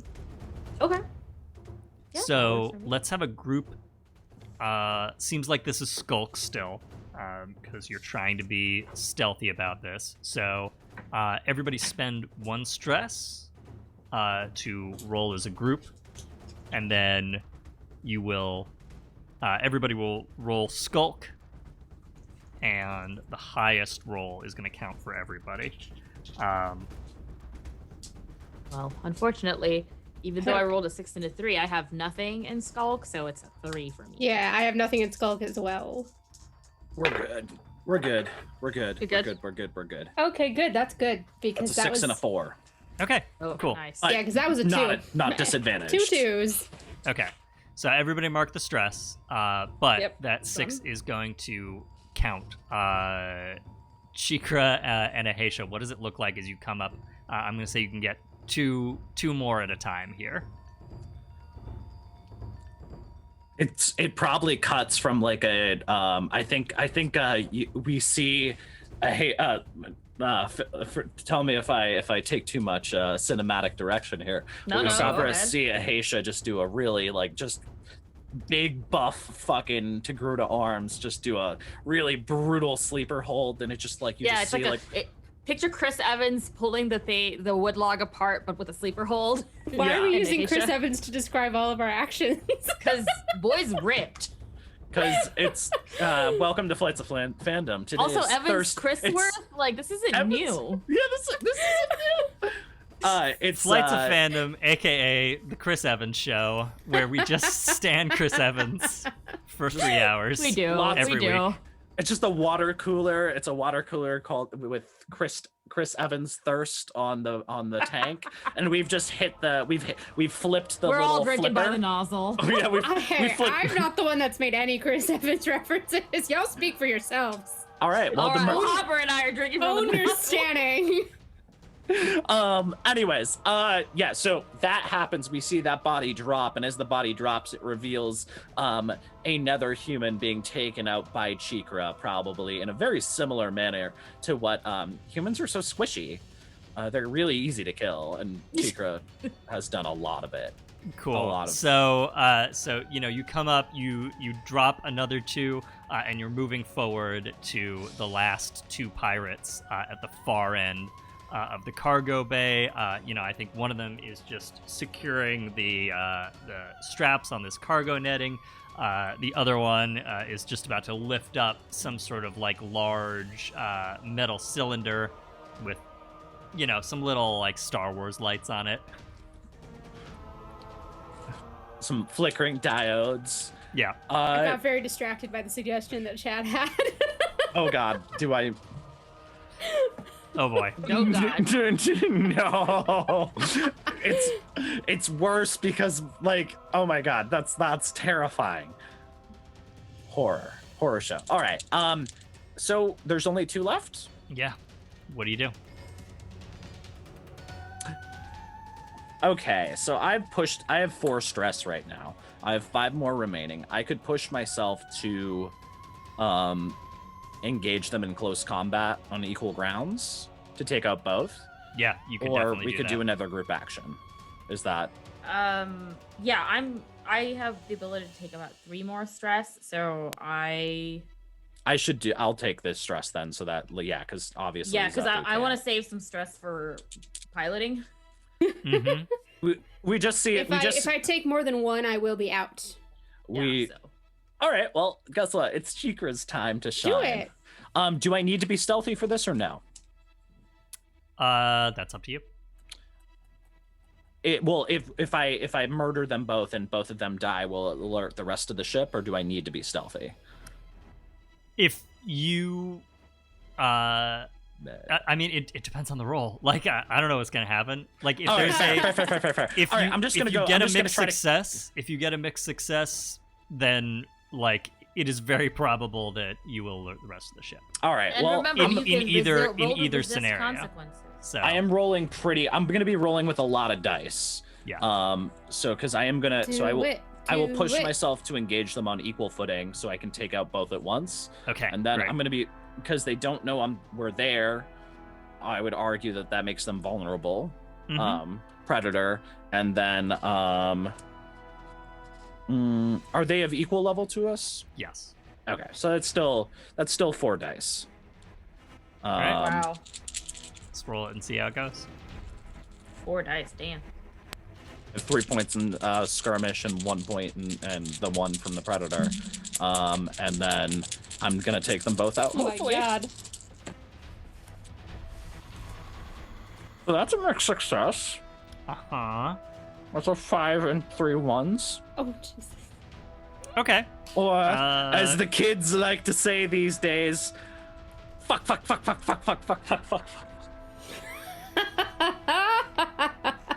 Okay. I was so scared. I was like, oh no. And then I got to the last one and I was like, Yeah, so mixed success. I think the way that this is, so what does it look like when you take these 2 out, these last 2? It's probably a Zabrak, kind of very similar dealio.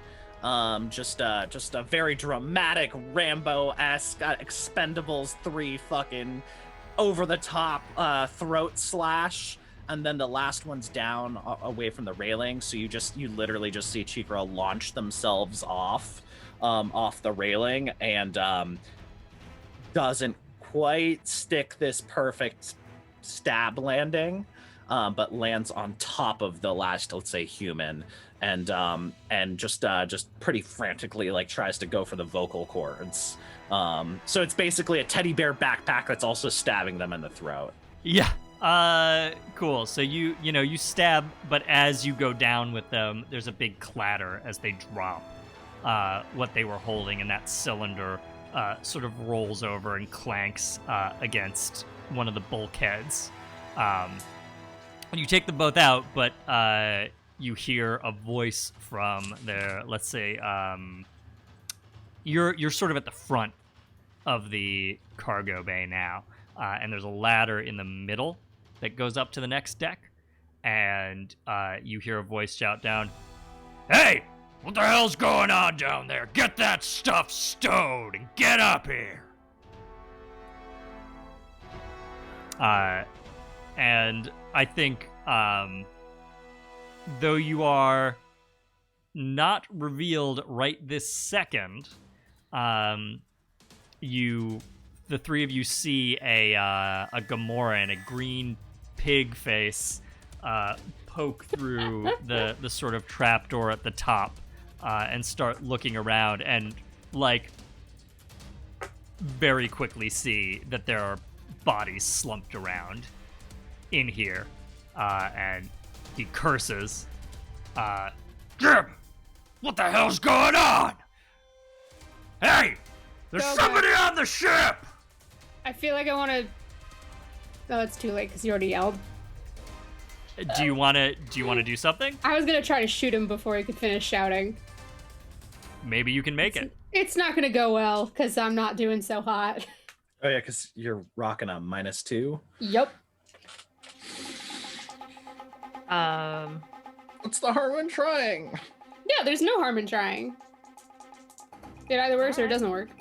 I've still got the one in skirmish. Okay, cool. So you're starting with your skirmish rating. You are, of course, free to push yourself. Can't do No, that I anymore. don't think you have the stress to handle it. And Dark Side Bargain, always I'd an love to hear it. option. Dark Side Bargain for this one. Okay, here's the Dark Side Bargain. The rest of the crew is going to be super tough. Nah, I'm gonna take that one die that I get from making trick shots as I try to get this guy whilst remaining partially out of sight. Okay. So I'm Sure. doing 1 dice. All right. So you're rolling 1. Let's see how it goes. Oh boy. Normally this would be really good. 6. Okay, you get him.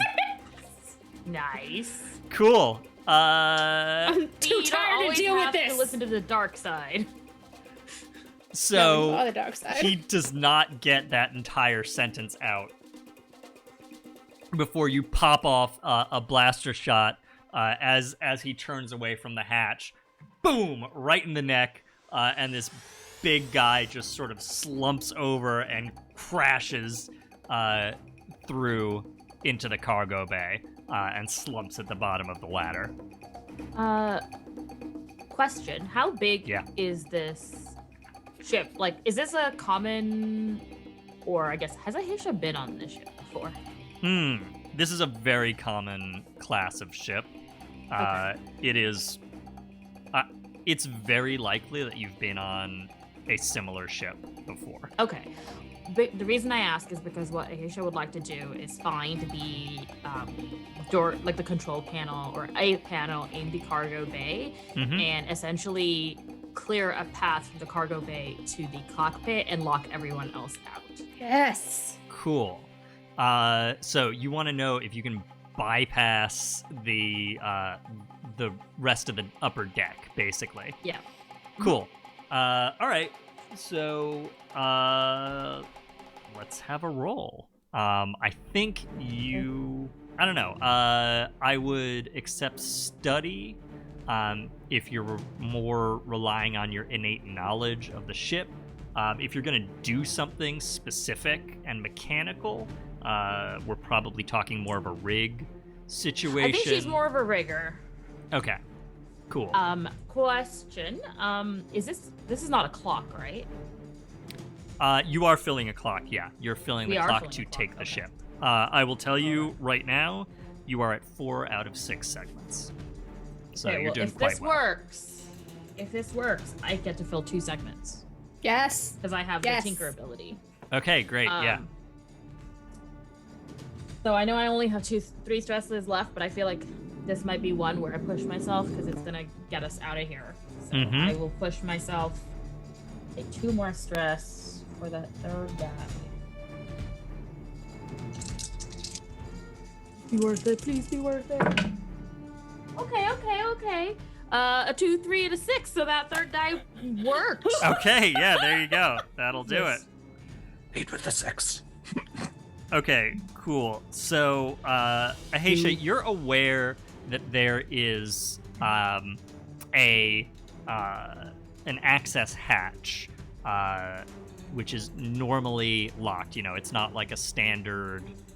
It's not like a standard hatch, but you can go to the front of the cargo bay and get up we'll say there's like a service ladder there on the front side, and you are able to sort of tool your way and basically crack open this access hatch that goes directly from the cargo bay up into the cockpit. Excellent. All right. I will tell my friends, cockpit's this way, and start climbing. Well, yeah, as she gets up, she'll, drop an arm down and pull Zethu and Cheekra up because she can. All right. So because you filled the clock and this success carries forward, tell me how you dispatch the two pirates who are piloting the ship in the cockpit. Well, Cheekra, correct me if I'm wrong, but I believe we're about to have a drop bear situation. Oh, yeah. Yeah, a reverse drop bear, a from below drop bear. Yeah, basically. Well, or Ahesha's gonna wink. A launch bear. Bear. There we go. Now we're talking. So, I think, what's gonna happen is Ahesha's gonna, shot put Cheekra up onto one person and then pull another person, if there's another person down there, down for Zethu to deal with, and then she's gonna go unlock the cockpit door so that they have undisturbed access to the cockpit for piloting. And then perhaps discuss this whole yeeting idea. Cool. So invent the rest of the ship. So you launch you launch Cheekra up through the this little access hatch in the floor of the cockpit. Cheekra, you go up into the air, knives out, presumably, and I think like a horror movie, we just get like close up of the two horrified pilots in their final moments. There's there's a dash cam thing of one of them struggling to claw at the console, and as you just see them get dragged back down past the chair that just slowly spins and is then splattered in gore. Yeah, and Zethu and Ahesha, you climb into the cockpit to see a scene of carnage. Taking control of the ship. Cool. Changing some of the systems around, seeing what I've got to work with here, getting some comms with some new signals online, so I can hail the Longshot. Where do we put Tarsi's body so I make sure I don't accidentally vent in the my extra cash? The co-pilot. Probably left it in the tunnel we took up. Okay, I can seal some of the walkways versus I'm basically what I'm gonna do is I'm gonna shut down the area where we have the body and vent the rest of the ship. Cool. I mean, if you have it in the cockpit, if you seal that access hatch, you can vent the rest of the ship. Perfect. That's exactly what I'm gonna do. All right. I think do we know what? Not important. Oh. Okay. So all of you are in the cockpit. If you want to vent the rest of the ship, let's say you're not doing anything. This is within the system parameters, so I think you're operating a piece of machinery here. So let's have a roll to operate, I think, unless you want to make a different argument for me. Well, it's I have nothing in operate, but I do feel like you are correct. I have one in operate. I can help. Help me. I mean, any of you are welcome to do it. Even if you help me, we're still looking at -2. Or I can just do it. Yeah. Do a straight roll and see how that goes. I have a 1. Try to do it. Go for it. Not go well. Go for it. Okay. So, Ahesha, you have 1 for your operate. You can, of course, push yourself. I rolled a 6. Hell yeah. Okay. Great. On the dice that rolled the 2 before. Redemption. Dice. So we see on the ship's internal. See, actually, I think there's a little message on the comm, and you hear a voice say, Hey guys, where is everyone? I walked into the. There's nobody down here anymore, and and then we see on the security feed we'll say a Twi'lek who's sort of like, talking into a comm box on the side, and all of a sudden, like, looks around, and stuff starts flying out, and getting sucked down You've basically just opened that ramp that you came in on in the cargo bay. So stuff is getting sucked down through the hatch from the main crew area into the cargo bay. Little bits of stuff. I'd say papers, but there's no paper in Star Wars. Like there's like data pads flying around, and a few we see 4 or 5 other pirates sort of try to scrabble onto stuff as they get sucked out of the down into the hatch and out the main ramp at the back of the ship, and we can see. I think now we are in fact in space, and there is Corellia with all of its attendant ship traffic below us, as Tarsi's ship gently sails off into the stars, back to the cockpit. Yeah, What's I think the plan? Zethu is gonna hail Longshot, being like, hey, it's Desh, come in. Oh, Zethu, sweetheart, I'm so glad to hear your voice. I was worried sick, you know. I got the ship in orbit, just like you said. I'm so glad you didn't get hurt. All right, I think we're gonna need a fairly quick getaway. Hey, Cheekra, I know you're not gonna like this, but I'm gonna need you to send coordinates over to LS, because I think we all got a rendezvous back on Geode.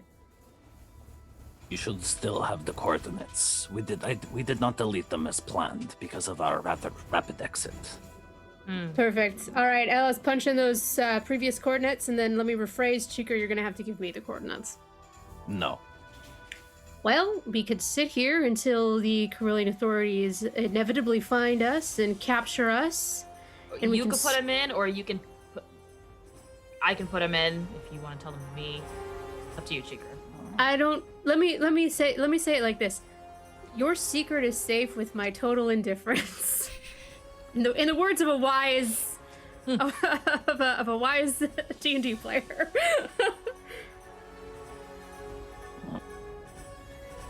I think you see this actually like does not want to do this. I want. Do we want to have a nothing roll?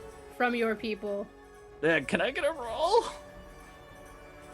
Sure. Is that- Persuade? I don't mean to be difficult, but Do you want me to would persuade? not. Yeah. It I seems don't. like You know what? I actually don't mind doing this badly, so I'm just gonna take the negative on it.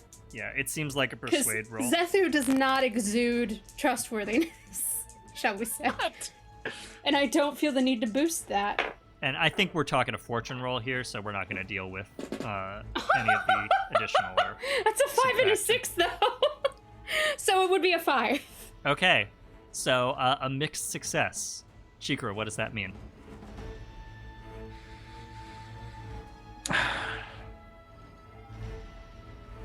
I don't know. What is a mixed success? It's a binary end results, and I think. I mean, you Basically- could is you could the make end result that we get the coordinates into the ship, or is the end result that Zethu puts them in? Oh, I think Cheekra's definitely gonna end up putting them in, Okay. and just grumbles the whole time.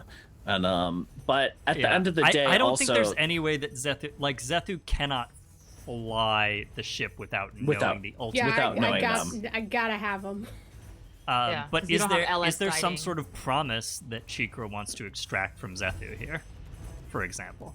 That I think would be a reasonable mix. his ship. What are we doing with it? I was gonna take some supplies out of it and maybe add it to my baby. Isn't this ship a lot bigger than Longshot? It's it's Yeah, much but there's bigger. parts I can scrap off of it. Sure. Or another alternative suggestion. My people, we could use this. You have seen what we are making do with. I do not...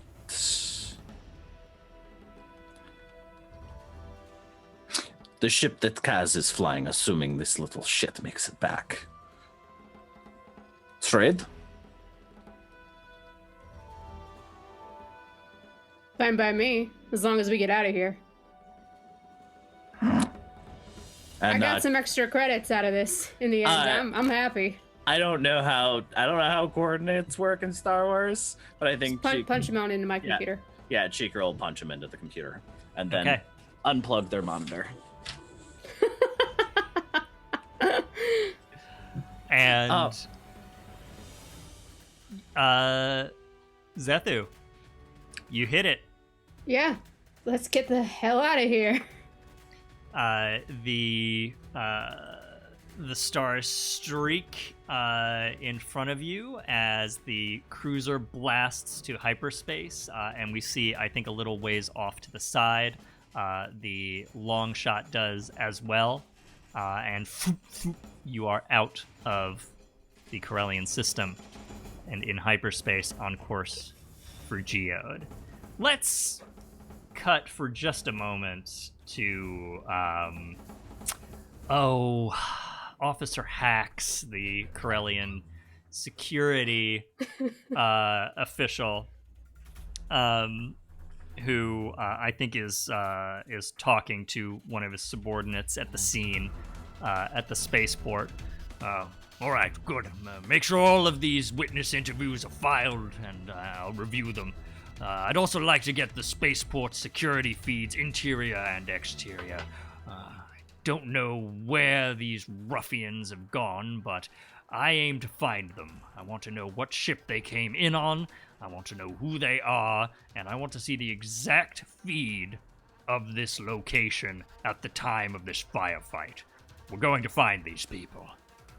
Mark my words.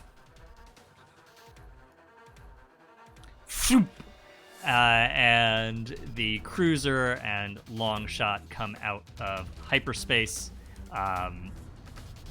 in front of the gently tumbling asteroid that is Geode.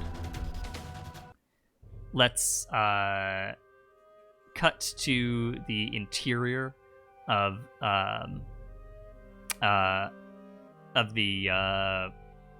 Tarsi's ship. It doesn't have a name at this point that you know of. What's everyone doing here? I'm piloting. I'm just trying to take us into a steady orbit, eventual landing. I'm helping. Probably looting. I'll probably also go anything poke that's- around the engine at some point to start sussing out what we can take, given that our engine was formerly on fire. Well, also, we're donating the ship to Cheekra's people. We're going to get the ship that Kaz is piloting. Cool. Yeah. In fact, you can probably I think that if you negotiate with it with either probably Cheekra will probably pawn this off onto one of their partners, but you might be able to get 2 of the old Imperial shuttles in exchange, because basically if we give this to, like, as a player, it would be dope to just be like, hey, we've got an armed cruiser now. As a character, Cheekra wants to protect their people. No, and like it's they a just got big ship. They need it. Yeah. But just look at their spare parts, see what they have. What. Oh yeah, you can loot the spare. Also, given that they're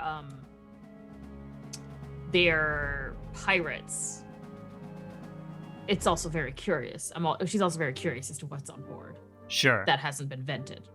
Yeah, I mean, you definitely vented a lot of stuff. Well, I figured that I'm picturing like a Firefly-like situation where you've got stuff stuck into the walls and stuff. We've established that there's cargo nets, because I used one of them as a ascension to be a drop bear. Probably shut it relatively fast as soon as the last body went into orbit. Yeah, so there's some cargo of value. I mean, there's probably spice on here. There's probably munitions. There are probably definitely spare starship parts. I think the way that I want to abstract this is, let's say that you find 2 credits worth of stuff. Nice. and we'll add that to your crew credits, so you'll have that as a resource later. So Cool. we have a total. Tarsi's body is worth 3. Yeah. I haven't turned that in yet. But you do have to turn it in. We do have to turn it in with the black one. Like I said, peace offering. So we see, I think then, if there's something more specific that anybody wants to do on the ship, or Gom that you want to do on the Longshot while you're in transit. out? No, I don't think Gom's been doing anything. I think he's just been laying down in the however long the trip day. I think he's just laying down for the most of the trip. Oh, gee. Just lying down in the shower. Yeah. It's like that Michael Cera gif from Arrested Development. Just Yeah. planting onto the carpet. I think, Gom, let's say there's a sort of a tentative, as you approach the asteroid, though you don't necessarily know that you're approaching, there's like a tentative little knock on the med bay door. He won't respond verbally. He'll just get up and just open the door. Hey, Dr. Gom. And you see Vel So standing there. The kid, massive curly dark hair, still of course dressed in an Imperial scientist's jumpsuit, and I think he has some sort of little sugary protein bar kind of thing. I thought you might use a snack or something, Doctor. I think he'll just kind of like stare at the snack, or I guess the gesture of the snack. He's not gonna turn down a snack from a kid. He's depressed. He's not evil. He'll reach out, grab it, look at the back. These aren't healthy, kid, but they're really Well. good. Thank you. The nutritional value is less than optimal, but obviously the psychological value of this amount of sugar is significant. It's true. Studies show, and I think you'll talk, decompress by talking random medical sugar facts with this kid for a little bit as he munches on it. Okay, cool. I mean, are we taking your downtime action here?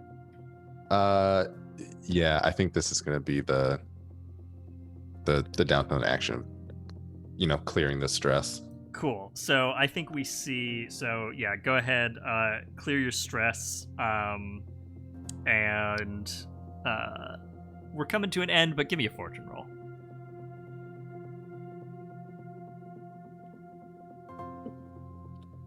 Four. 4. Okay. So you don't get into major trouble. This is going to be a weak or a mixed success. I think the way that I'd like to do this is, we see this scene of you and the kid sort of leaning on opposite sides of the doorway, like passing this sugary space treat back and forth, and breaking off hunks, taking bites,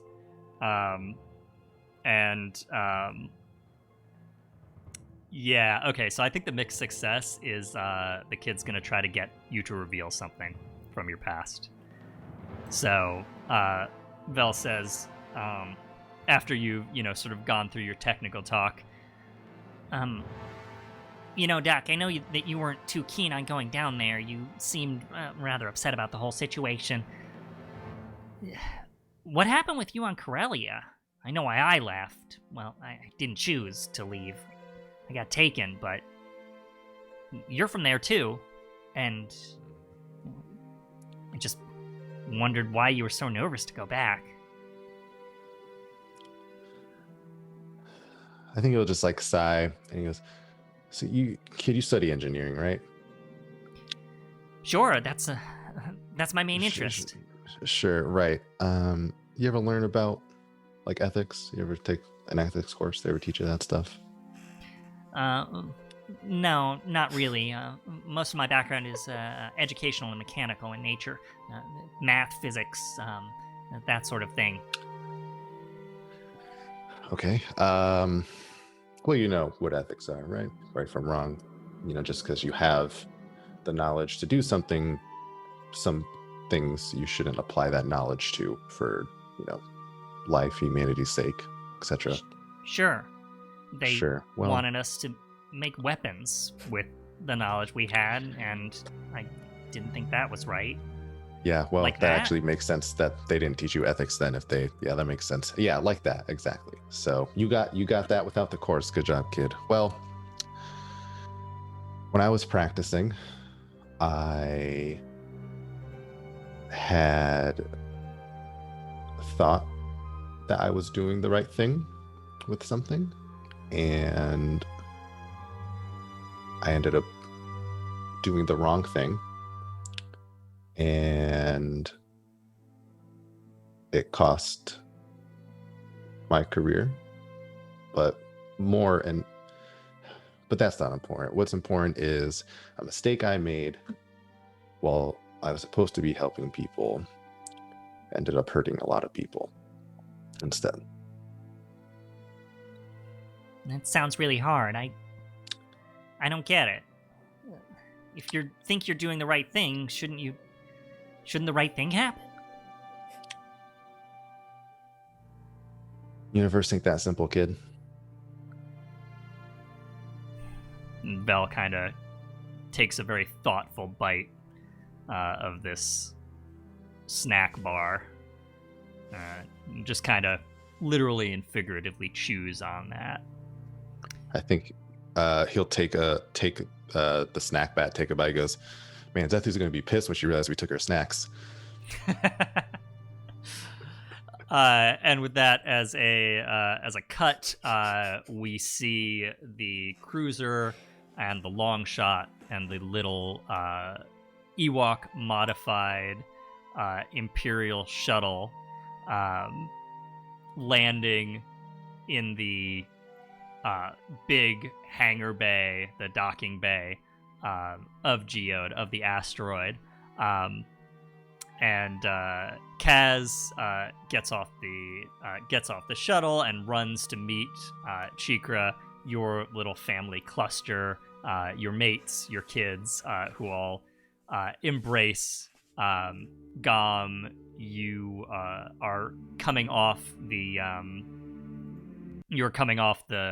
Longshot ramp, I think followed by Vel and R4LS. And Zethu, Ahesha, and Cheekra, the three of you come off that back ramp of the cruiser that you've taken, and you're all there in the docking bay on Geode. So, I think that's pretty much where we're going to depart this season with everybody reunited. Let me get one last shot of each of our characters. I want to start with Ahesha. Ahesha, you see it's been a little while, and you see Ahesha and Group Sun collectively working on a ship, and it's not even the Longshot. It's just one of the new acquisitions. There's been a lot of optimizing and moving parts from this ship to this ship because it works better, and I think Vel's having a grand old time basically playing. I feel like they took apart a bunch of ships and were like, okay, well, which parts go best for this one for what it wants to be, and this makes sense to be the stealth ship, so we just need to put all the fast and quiet stuff here. And there's just a lot of science, and I think over time, as they hang out there, more and more of Cheekra's younger family members also start kind of attending, those who are interested in this stuff, and they do help them in terms of you need to be able to fix and run these yourself, because it's very clear that they're not almost knocked over my drink. It's very clear they're not going to be there long term, but I think Cool. it's more bonding time and science time with the kid and the fam. All right. Let's pop over to Zethu. What's our last shot of Zethu for now? Yeah, I think during I think we're doing like a little couple of days montage here. I think Sure. she's resting up, but like sort of helping with some of the rest of the clan, like learning how to do some basic like flight maneuvers in case that they get bombarded again.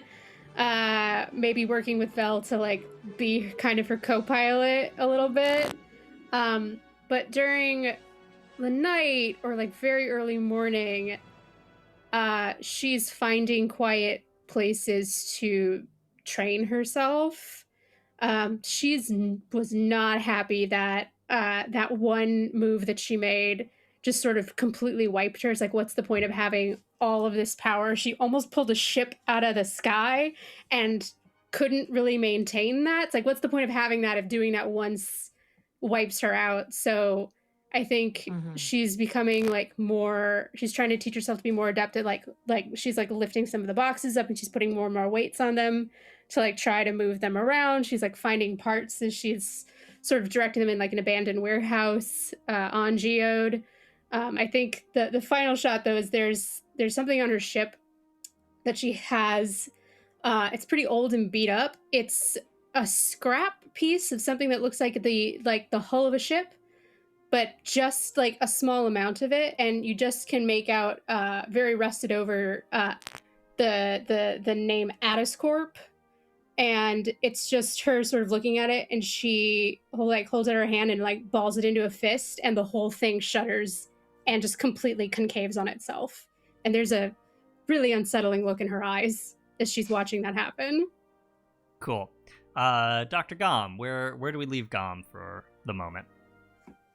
Yeah, so as Gom, gets off the ramp on Geode, he looks like he hasn't slept too much the last, however long the trip was. But between being back with the crew, his little chat with and snack with the kid, and just being surrounded by all the Ewoks again, because I mean, come on, they're adorable. I think he'll, despite looking absolutely just like exhausted, I think he'll like crack a smile. And I think however long they spend there, I think you'll see him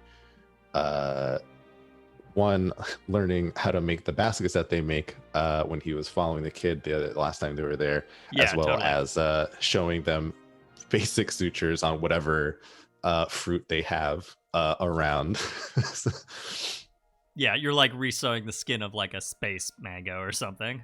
Yeah, and showing all the younger Ewoks that he can talk to how to do that. Cool. And Cheekra, where do we leave Cheekra for the moment? I think we see. So we scrapped a couple of the old shuttles, right, to fix the Longshot up a little bit. That was the agreement. So I think you see. You see. So there's the front, one of the front panels of one of these old, like fairly classic Imperial shuttles. They're made out of transparent steel, which is the same material that Cheekra's blades are made from. They've flaked like this really primitive method of forming material into this but of this extremely advanced material. And you see Cheekra kind of guiding Kaz into the kind of wreckage, like the torn up, scrapped hull of this shuttle, and sits down at the edge of it, little paws dangling off. And you can't really hear what they're saying, but you see them holding a chunk of this transparent steel and another chunk of some other material, and start kind of demonstrate using having Kaz hold it, because one paw, demonstrate how to start shaping this Cool. into a blade. I think it's there's a clear, well, you're an adult now, and then it's time to learn how to kill. Yeah. And but like also like this is very the body language is very much of protective and nurturing, and you are like there's a tension, but it's like we all fuck up, kid, kind of vibe. Cool. All right. Who wants to make a fortune roll? Cheekra. No. All right, I'm gonna roll one of the dice that didn't roll a fuck. It's a 5. Okay. Cool. A 5. A 5. A 5. A 5. A 5. All right. Where are you all when R4LS excitedly bursts in? You're all gathered somewhere. In the kitchen where Ahesha has just baked a fresh batch of cookies. Great. Yeah, I love that. Some of them with Cheekra's special ingredients for Cheekra. There is all a right. sea of Ewoks that have now learned what that scent means. Like kind of, but they're all forced, but like basically like they're like forcibly moved outside this kitchen area. So like, Yeah. like you see through a window, you see like, Bare but like eyes. bare eyes, but like 80 of them. Smushed against the window. Cool. So as you take these out of the oven, R4LS rolls in, sort of rotating her dome, very very agitated. You're all gonna want to see this. Oh boy. Just calm down and tell us what's up. Well, this alert just went out on the HoloNet. It's not good. And she voops up a hologram of a HoloNet broadcast. You see an angular-faced, red-haired woman in a gray Imperial uniform, standing with her hands behind her back. This is a message from Captain Lyoto of Star Destroyer Tartarus for the crew of the Longshot. We've identified your vessel as the one that has taken our rightful property, and we will find you. We know you're out there. We know you're hiding, and we're looking. We want back what you took, and we're willing to do whatever it takes to make it happen. You're on notice. All of you. The Empire's coming for you. End message. And end season.